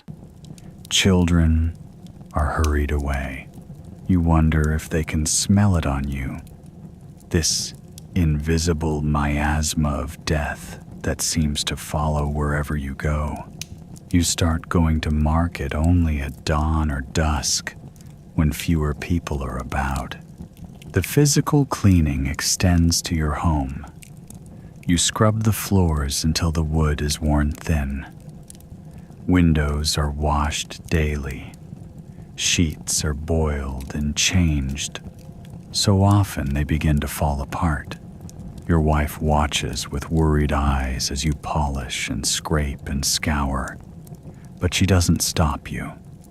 Perhaps she too feels the taint, living with death's servant. You develop an interest in alchemy, spending what little spare money you have on books about purification. You learn about the 4 elements, about the concept of spiritual cleansing. You try burning sage, sprinkling holy water, bought at exorbitant prices from corrupt church officials who won't turn away your coin, and reciting cleansing prayers from various faiths. The local priest, who usually avoids you, becomes concerned when he hears about your increasingly desperate attempts at purification. He sends a message suggesting that only confession and God's grace can cleanse a soul. But how can you confess? Your sins are not truly sins. They're duties, obligations, services to the very society that shuns you. Your dreams become filled with water. You dream of rivers that run red, of rain that falls black as ink, of wells that never reach bottom. You dream of drowning in an attempt to clean yourself, of being dissolved completely until nothing remains but pure, clean emptiness. The smell becomes your constant companion. Others might not notice it, but you do. A mixture of iron, fear, and something else you can't quite name. It's strongest in the morning, when you first wake up, as if your dreams have stirred it from where it settles in your pores. You begin keeping detailed records of your cleansing attempts, noting what works, nothing, and what doesn't, everything. The margins of these journals fill with increasingly desperate ideas. Bathing in milk, covering yourself in clay, fasting until your body purges itself of all impurities. Your wife finds you one night scrubbing yourself with sand in the bathhouse, your skin bleeding from the rough treatment. She tries to stop you, but you can't explain to her how the taint seems to live beneath your skin now, how it needs to be scraped away layer by layer. The other executioners you meet at regional gatherings seem to handle it better. Some embrace their unclean status, wearing it like armor. Others drink themselves into numbness. A few turn to religion with fanatic intensity, but none seem as obsessed with physical cleanliness as you've become. You start to notice how the taint affects objects you touch regularly. Your tools develop a patina that no amount of cleaning removes. The handle of your sword seems to darken where your hand grips it. Even your eating utensils begin to look tarnished, though your wife insists they're clean. The local herbalist, despite her initial reluctance to deal with an executioner, becomes intrigued by your quest for cleanliness. She creates special mixtures for you, solutions of vinegar and herbs, poultices meant to draw out impurities, teas designed to cleanse from within. Nothing works, but you keep trying each new remedy she suggests. Your hands begin to age prematurely from all the washing. The skin becomes thin and papery, marked with liver spots and deep creases. You can read your life's work in these hands. Every death, every attempt at cleansing, every futile scrubbing session. You develop a peculiar habit of holding your breath around others, as if afraid your very exhalations might contaminate them. In crowds, you find yourself turning away when people get too close, afraid that they might catch a whiff of the death that clings to you. The physical toll of your cleansing rituals begins to show. Your skin becomes permanently reddened and irritated. Your hair thins from harsh soaps. Your lungs become sensitive from inhaling strong cleaning agents. Still, you persist. Better to damage yourself in the pursuit of cleanliness than to live with the taint. You begin to wonder if the taint is not just physical but spiritual. You seek out mystics and wise women, always in secret, always at night, looking for ways to cleanse your soul. They offer crystals, incantations, ritual baths under the full moon. You try them all, knowing they won't work but unable to stop yourself from hoping. Your home becomes known in the community for its excessive cleanliness. Even other outcasts, prostitutes, lepers, beggars, remark on it. Your wife maintains this reputation even when you're away on business, perhaps understanding that this obsession with cleanliness is the only thing keeping you sane. You develop theories about the nature of the taint. Perhaps it's like a disease, you think, something that can be treated with the right medicine. Or maybe it's more like a curse, something that needs to be broken rather than cleaned. You fill notebooks with these speculations, drawing connections between different cleansing methods and their failures. The seasons begin to affect your cleaning rituals. In summer, you scrub more frequently, convinced that the heat makes the taint stronger. In winter, your cracked hands bleed onto the snow, leaving pink crystals that you quickly sweep away. Spring brings new herbs to try in your cleansing potions, and autumn fills you with a desperate need to clean before the dark winter months. Your children, if you have any, grow up watching their father wage this endless war against an invisible enemy. They learn early not to touch you without permission, not because you're unkind, but because sometimes you can't bear to spread what you carry to their innocent skin. As you age, the futility of your cleansing attempts becomes more apparent, but you can't stop. The rituals have become as much a part of you as the taint itself. You know, in your heart, that you'll die, still trying to wash away what can never be cleaned, still seeking a purity that your profession has forever placed beyond your reach. The irony doesn't escape you that in trying to remove the taint, you've allowed it to consume your life more completely than if you'd simply accepted it. But acceptance feels like surrender, and surrender feels like admitting that you are what they say you are. Unclean, untouchable, marked by death itself. Your wife sometimes suggests that perhaps the taint isn't real, that it's all in your mind. But you know better. You've felt it grow stronger with each execution, seen it spread through your life like a slow poison. The fact that others can't see it doesn't make it any less real to you. In your darker moments, you wonder if your obsession with cleanliness is itself a form of taint. If in trying to wash away death's mark, You've only managed to mark yourself in a different way.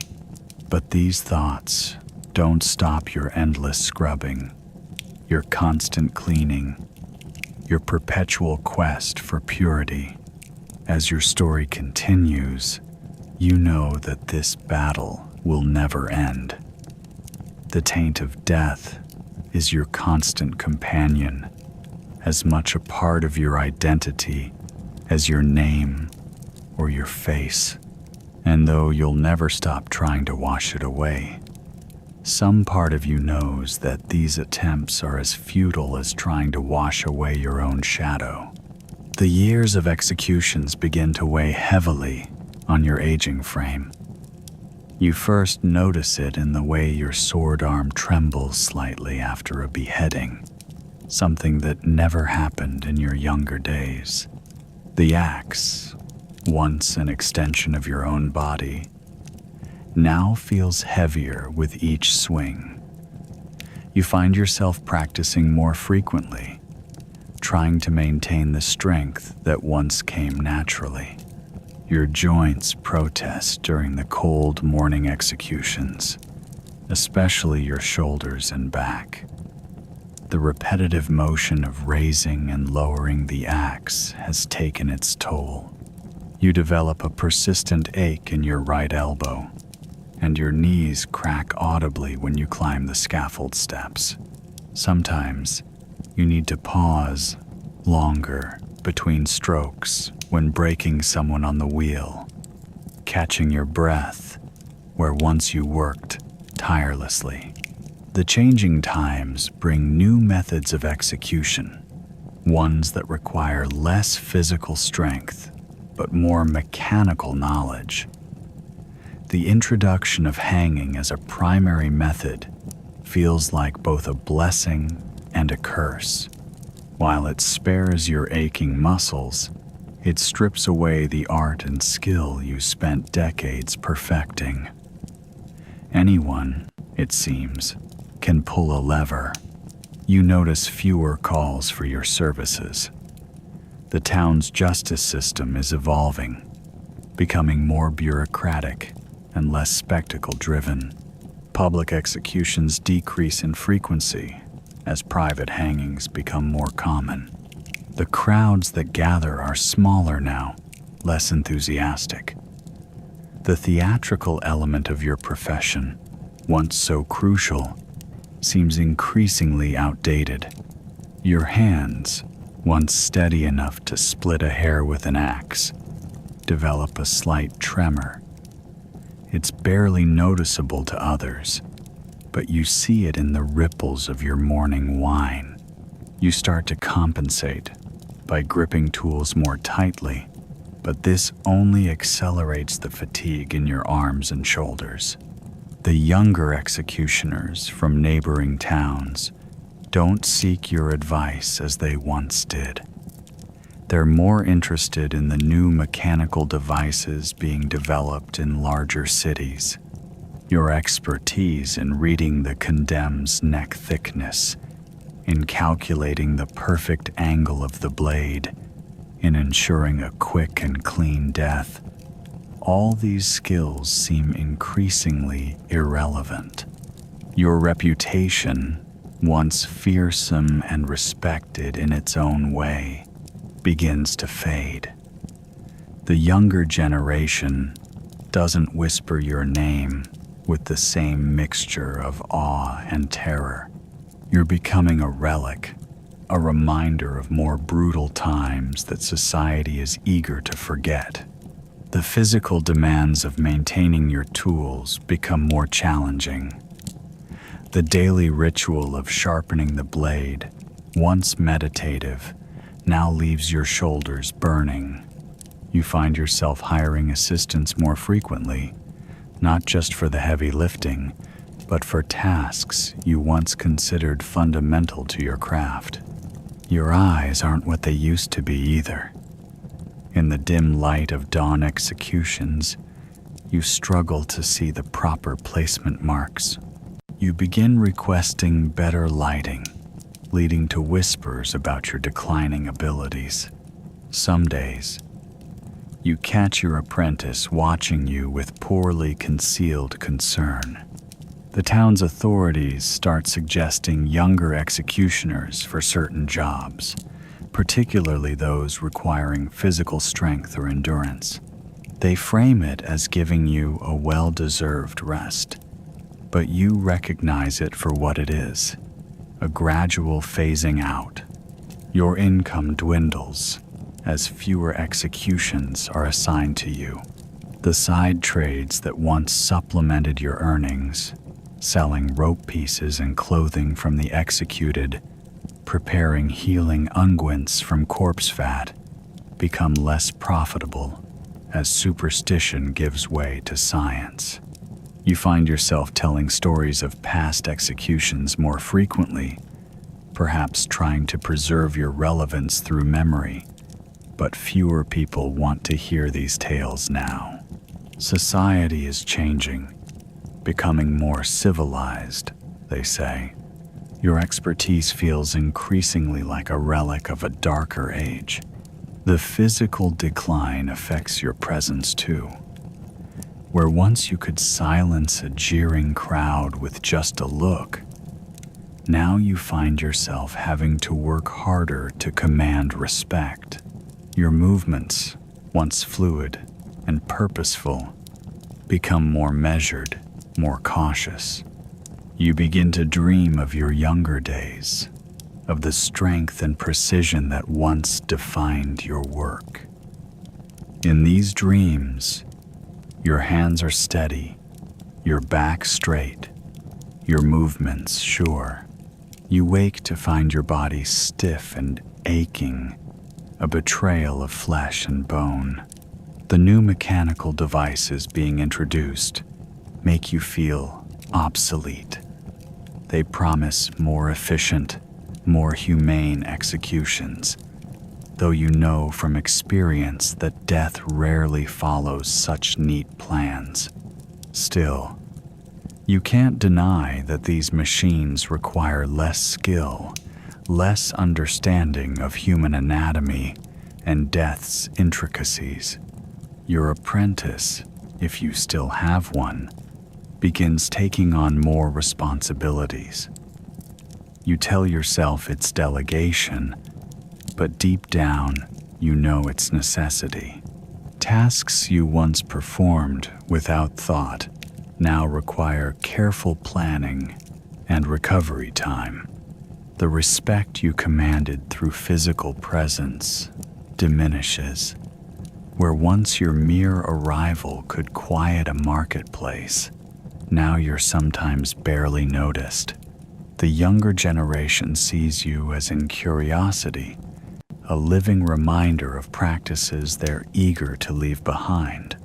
You find yourself spending more time maintaining your body than your tools.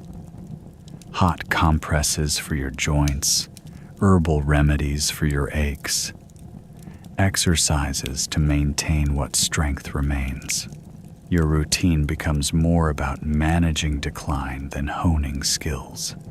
The authorities begin consulting you less on technical matters. Your experience-based knowledge of anatomy and death seems primitive compared to the new scientific approaches. Doctors and engineers are the new experts, their clinical language replacing your practical wisdom. Your movements on the scaffold become more economical, designed to conserve energy rather than demonstrate authority. You develop techniques to compensate for your weakening body. But these adaptations are themselves signs of your decline. The changing times bring new attitudes toward execution itself. There's talk of more humane methods, of quick and painless death. Your hard-won knowledge of how to make a clean cut, how to ensure a swift end, becomes increasingly irrelevant in this new world. You begin to feel like a character from an old tale, something parents might frighten children with, but no longer a relevant force in the world. Your physical decline mirrors society's moving away from public executions, both becoming relics of a fading era.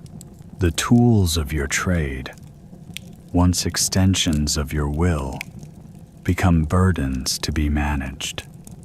Each execution requires more preparation, more recovery time.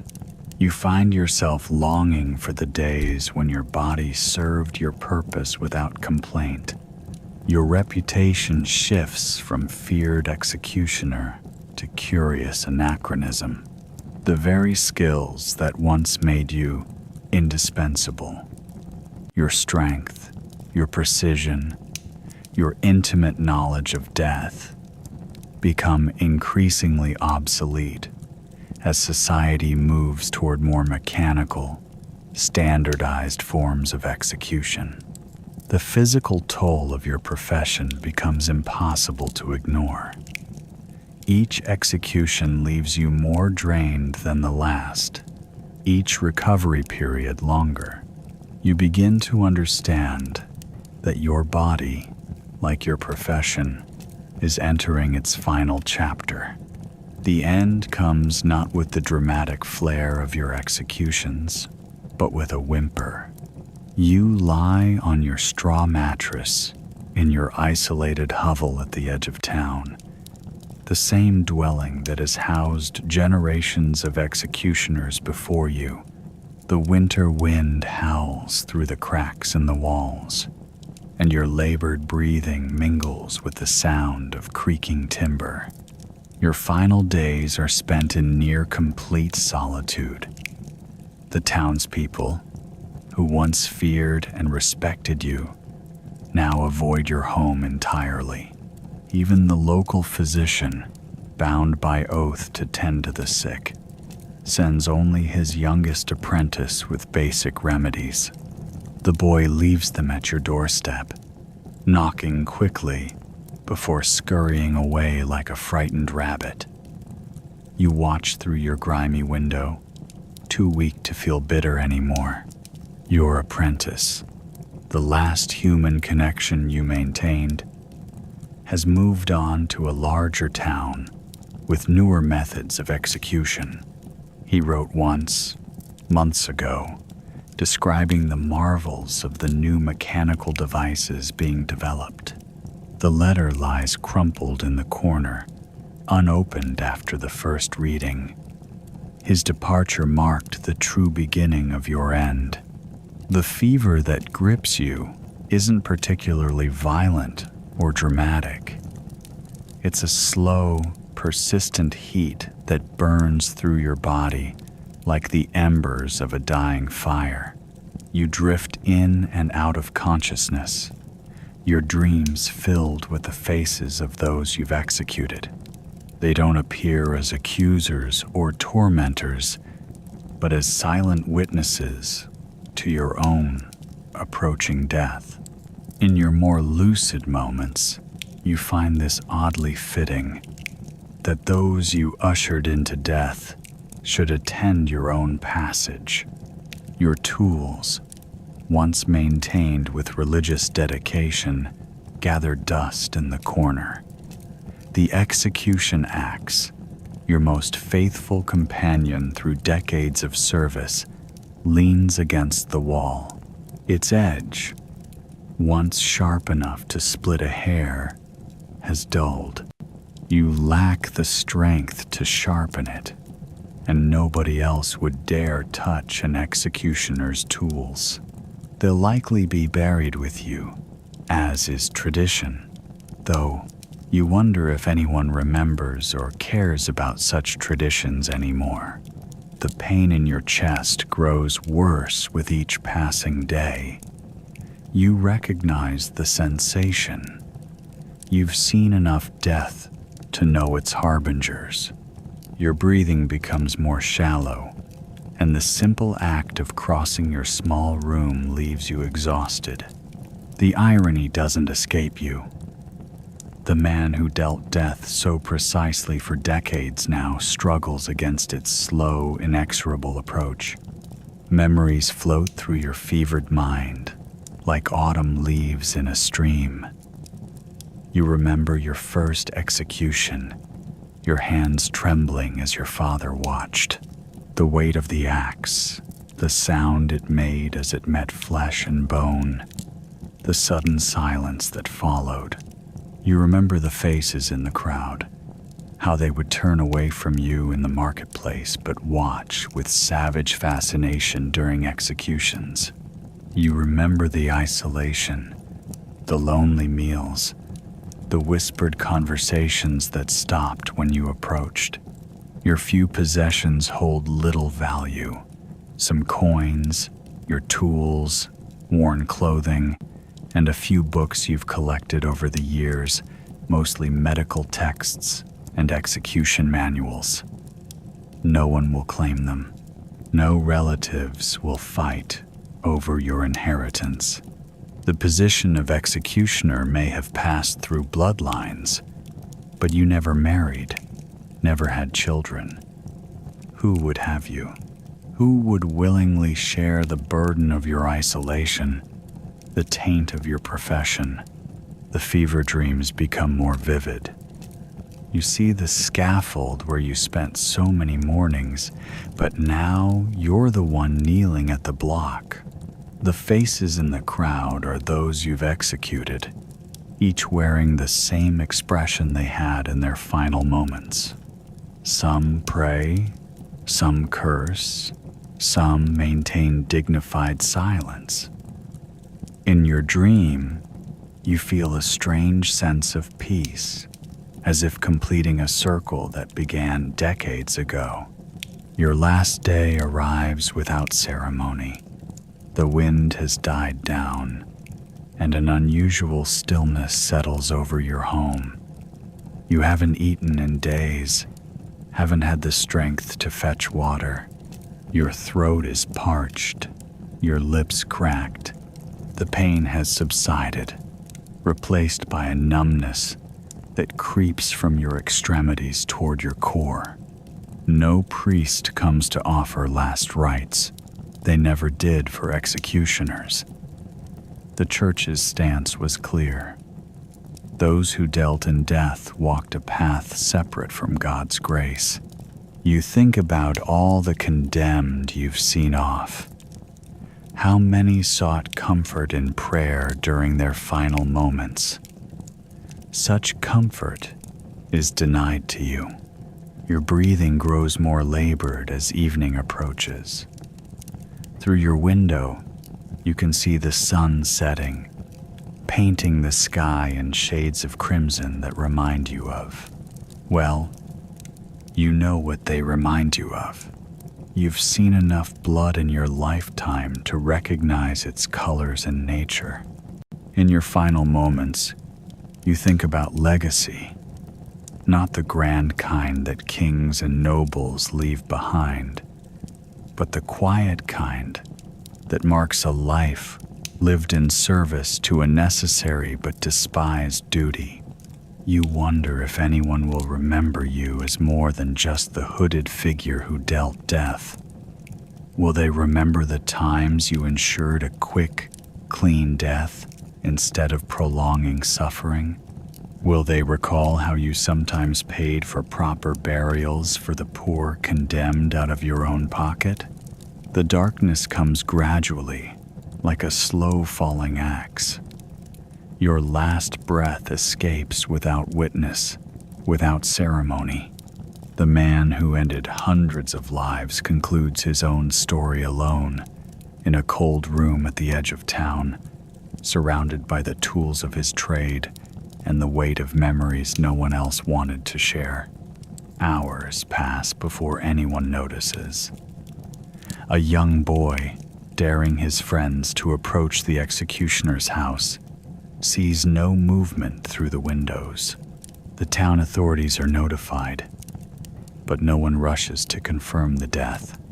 They wait until morning, as if death might be more manageable in daylight.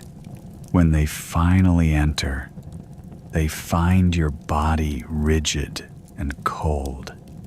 There's no family to notify, no ceremonies to arrange. Your corpse is handled with the same fearful reverence that people showed you in life.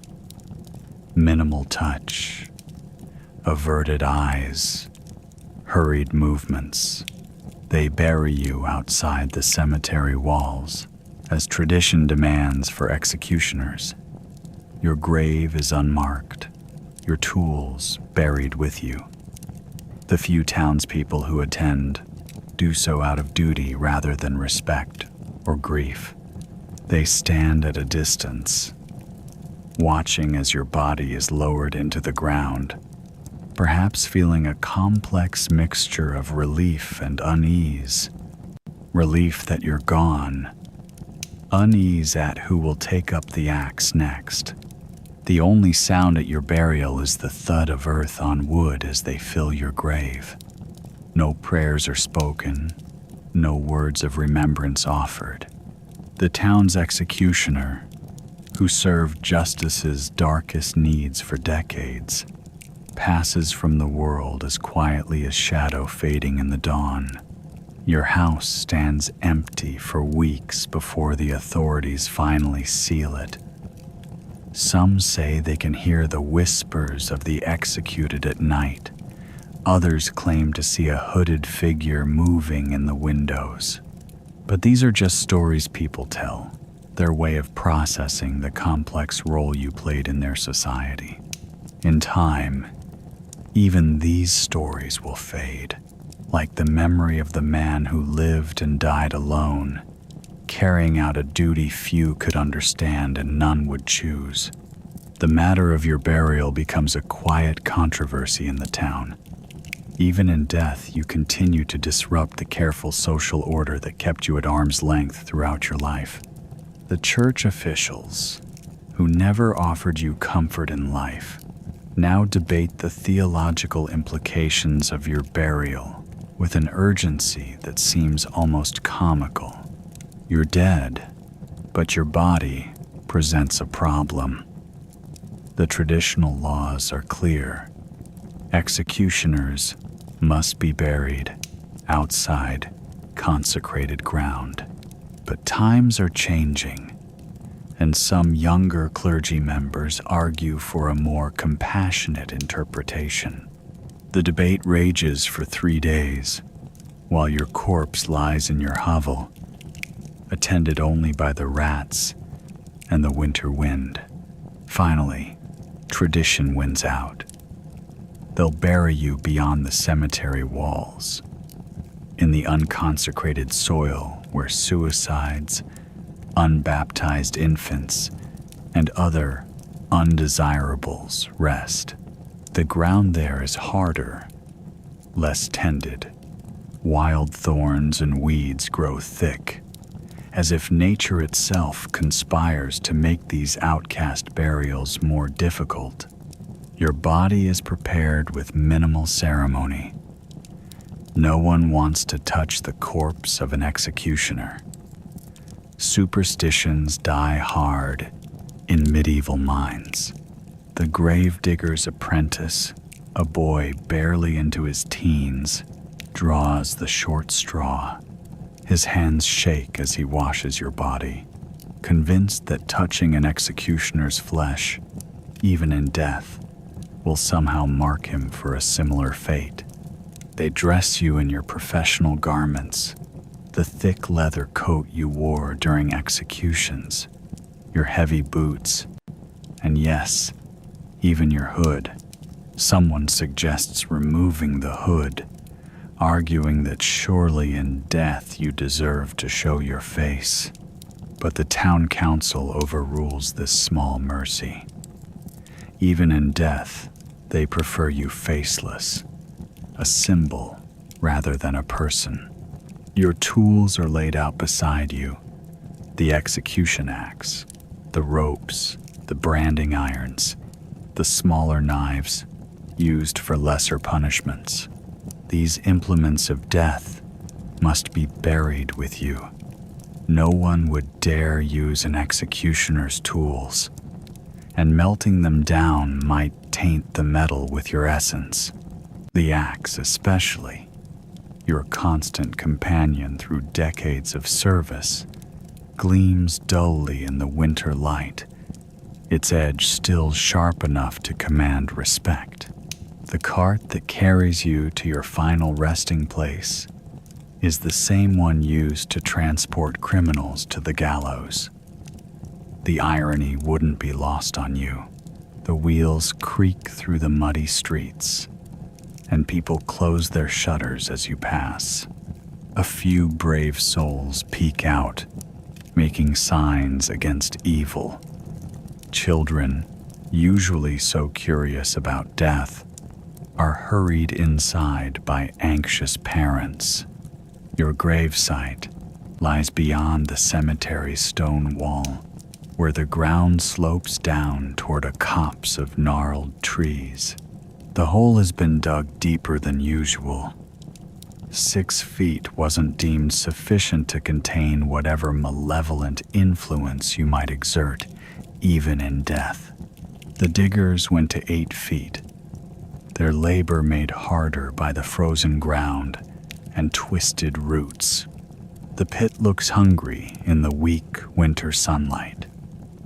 A few officials stand at a safe distance, maintaining their presence only long enough to ensure proper procedure is followed. No priest offers final rites, though one young curate makes the sign of the cross when he thinks no one is looking. The gravedigger's apprentice, still shaking, arranges your tools around your body with the careful precision of someone handling venomous snakes. Your coffin is simple pine, unmarked and unadorned. They could have used the cheapest wood available, but the carpenter, remembering how you once showed mercy to his brother-in-law by ensuring a quick death rather than the prolonged torture the judge had ordered, used good timber. It's a small gesture of respect, hidden in the grain of the wood that will soon return to the earth. As they lower you into the ground, the ropes strain and creak. Someone mutters that even the earth seems reluctant to accept an executioner's corpse. The sound of dirt hitting wood begins, first in small patters, then in steady streams as the workers hurry to finish their grim task.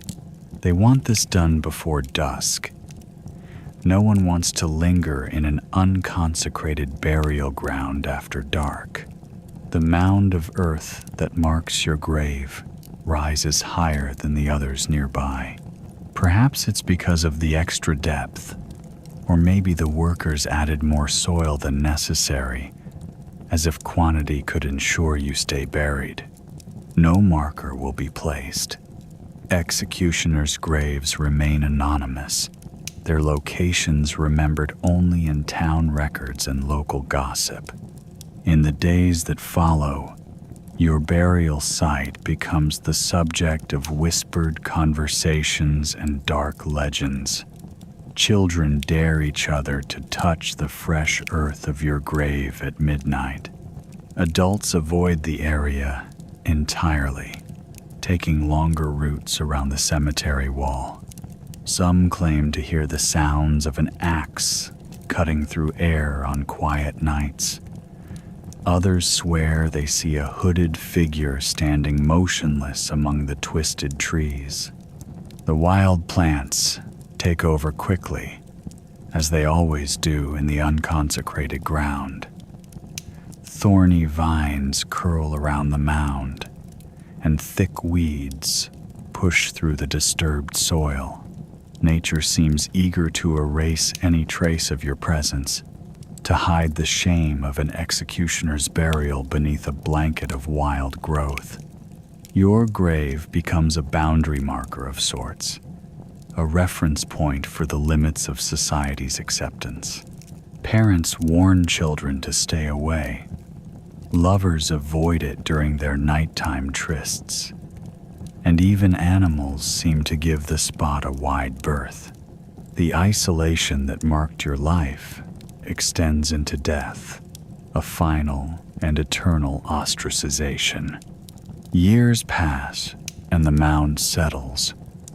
The earth compacts, the wild growth thickens, and your grave becomes indistinguishable from the others in this forsaken corner.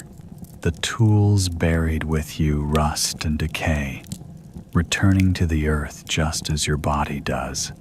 Even the axe, that faithful instrument of your office, surrenders to time and decomposition. The town records maintain a note of your burial location, filed away with other administrative minutiae. Your name appears there, probably the only place it's written with any official recognition.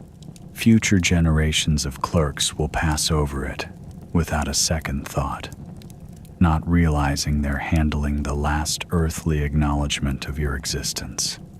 Occasionally, during particularly dry summers, the grass over your grave withers and dies, while the surrounding vegetation remains green. The townspeople take this as a sign of the ground's rejection of your corpse, but it's really because your grave was dug deeper, making it harder for roots to reach water. Even in death, natural phenomena around you are interpreted through the lens of superstition and fear. Decades later, when the cemetery needs expanding, the town council carefully measures the distance from the wall to ensure new plots don't encroach on your resting place. The boundary between consecrated and unconsecrated ground remains inviolate. It's your grave, a permanent reminder of society's need to maintain its divisions, even in death. Your burial ground becomes part of local folklore, a cautionary tale passed down through generations. The story changes with each telling. Sometimes you're a demon in human form, sometimes a tragic figure forced into a terrible duty. But always, the story emphasizes your separation from normal society, your eternal isolation in death, matching your lifetime of ostracization. In the end, your burial site serves as both an ending and a beginning. The end of your physical presence in the world, and the beginning of your transformation into legend. The unconsecrated ground that holds your remains becomes a symbol of society's need to categorize, to separate, to maintain the boundaries between acceptable and unacceptable, even beyond death. And so you rest beneath the wild thorns and twisted trees, in soil deemed too unholy for proper burials. Your tools rust beside you, your hood still covers your face, and the earth holds you in a grip as final as any execution you ever performed. It's a lonely rest, but then again, loneliness was always your most constant companion. The seasons cycle above your grave, bringing rain and sun, frost and thaw. The boundary between consecrated and unconsecrated ground remains, marked by the cemetery wall and the whispered stories of what lies beyond it. And in this way, your final ostracization becomes permanent, a lasting testament to a society that needed your services but couldn't bear to acknowledge your humanity, not even in death. The years spiral outward from your death like ripples in a dark pond, and your legacy begins its slow transformation. At first, those who knew you really knew you, not just as the hooded figure at executions, carry their memories close. The tavern keeper remembers how you always paid your debts, The blacksmith recalls your quiet dignity when bringing tools for repair. But these people age and die, taking their complicated truths about you with them. Within a generation, your actual existence starts to blur at the edges. Children who once hid from your passing now tell their own children embellished tales of the fearsome executioner. Your story becomes fluid, changing shape to fit whatever moral lesson needs teaching. Parents warn their misbehaving offspring that the hooded man takes wicked children, though you never harmed a child in your life. Your name, rarely spoken in life, is now completely forgotten, replaced by various ominous titles: the Masked Justice, the Emperor's Hand, the Shadow of the Gallows. In taverns, especially after several rounds of ale, men compete to tell the most outrageous stories about you.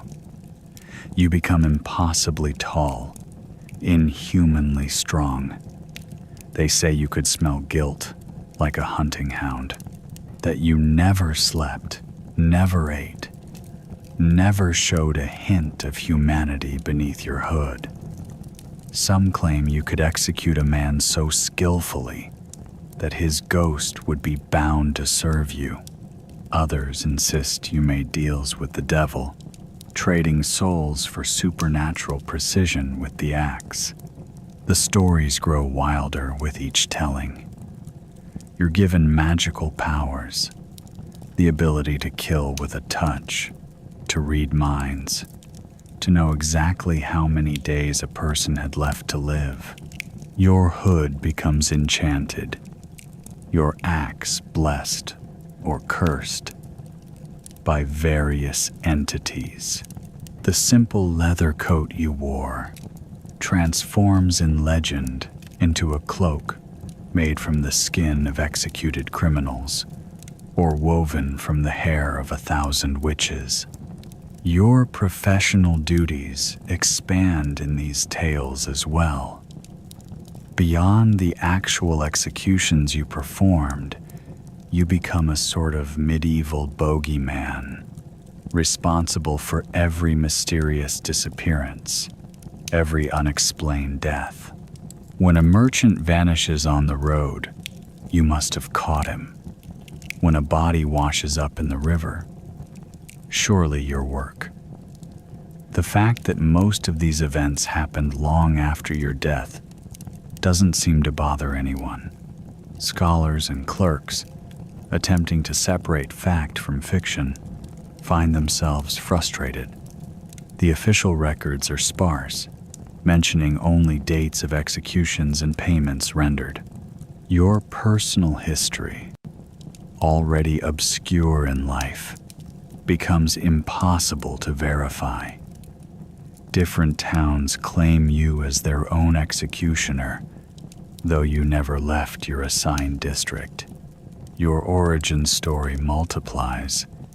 You were a nobleman's bastard, a former criminal, a changeling left by fairies, a demon in human form. The location of your grave becomes a point of contention, though the actual spot lies unmarked and overgrown. Several places claim to be your final resting place.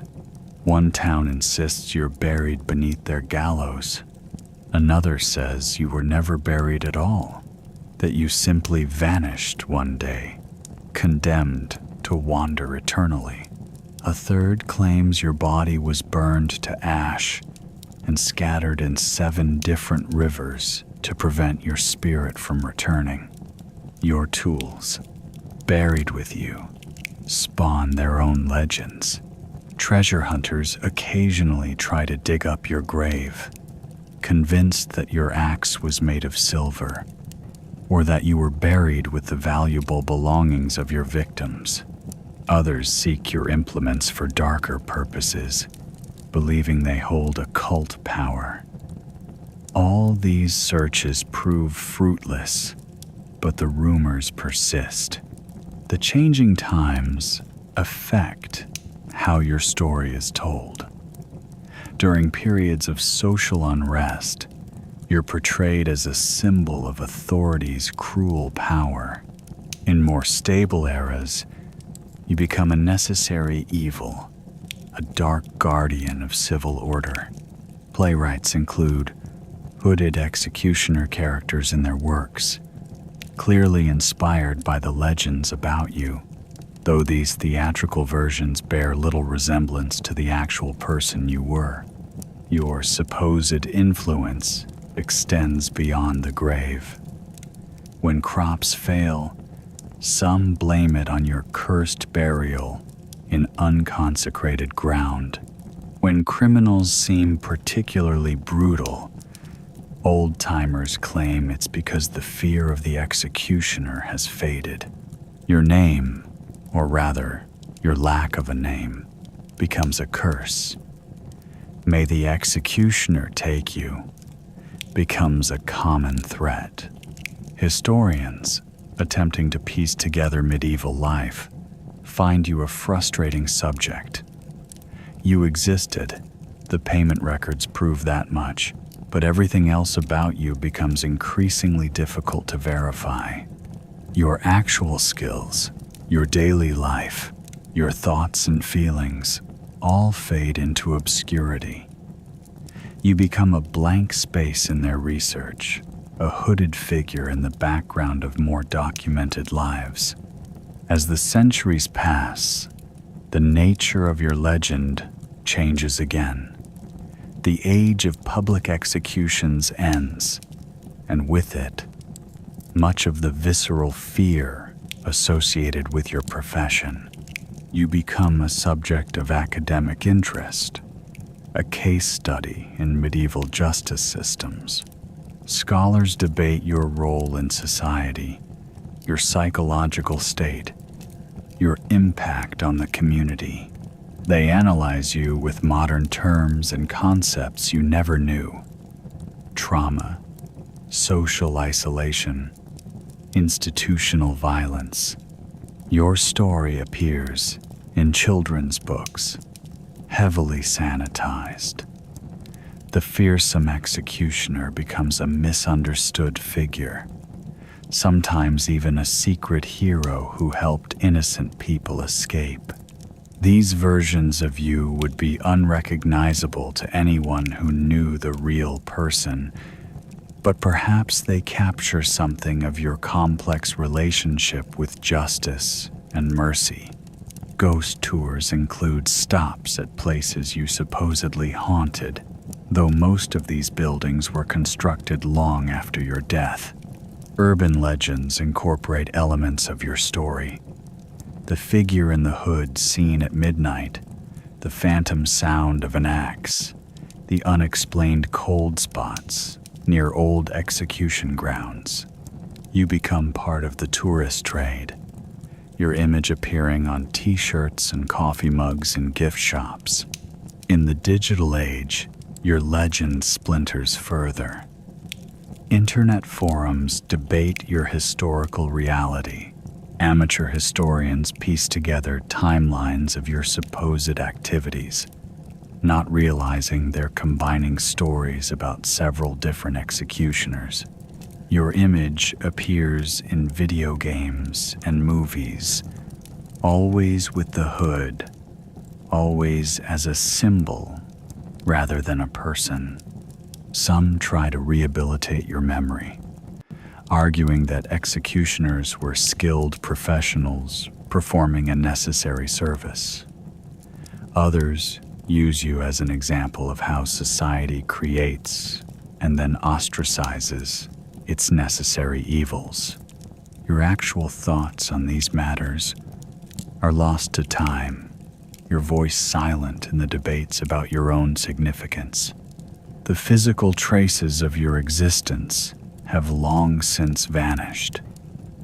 Your hood and coat have rotted away. Your axe has rusted to nothing. Your bones have crumbled to dust.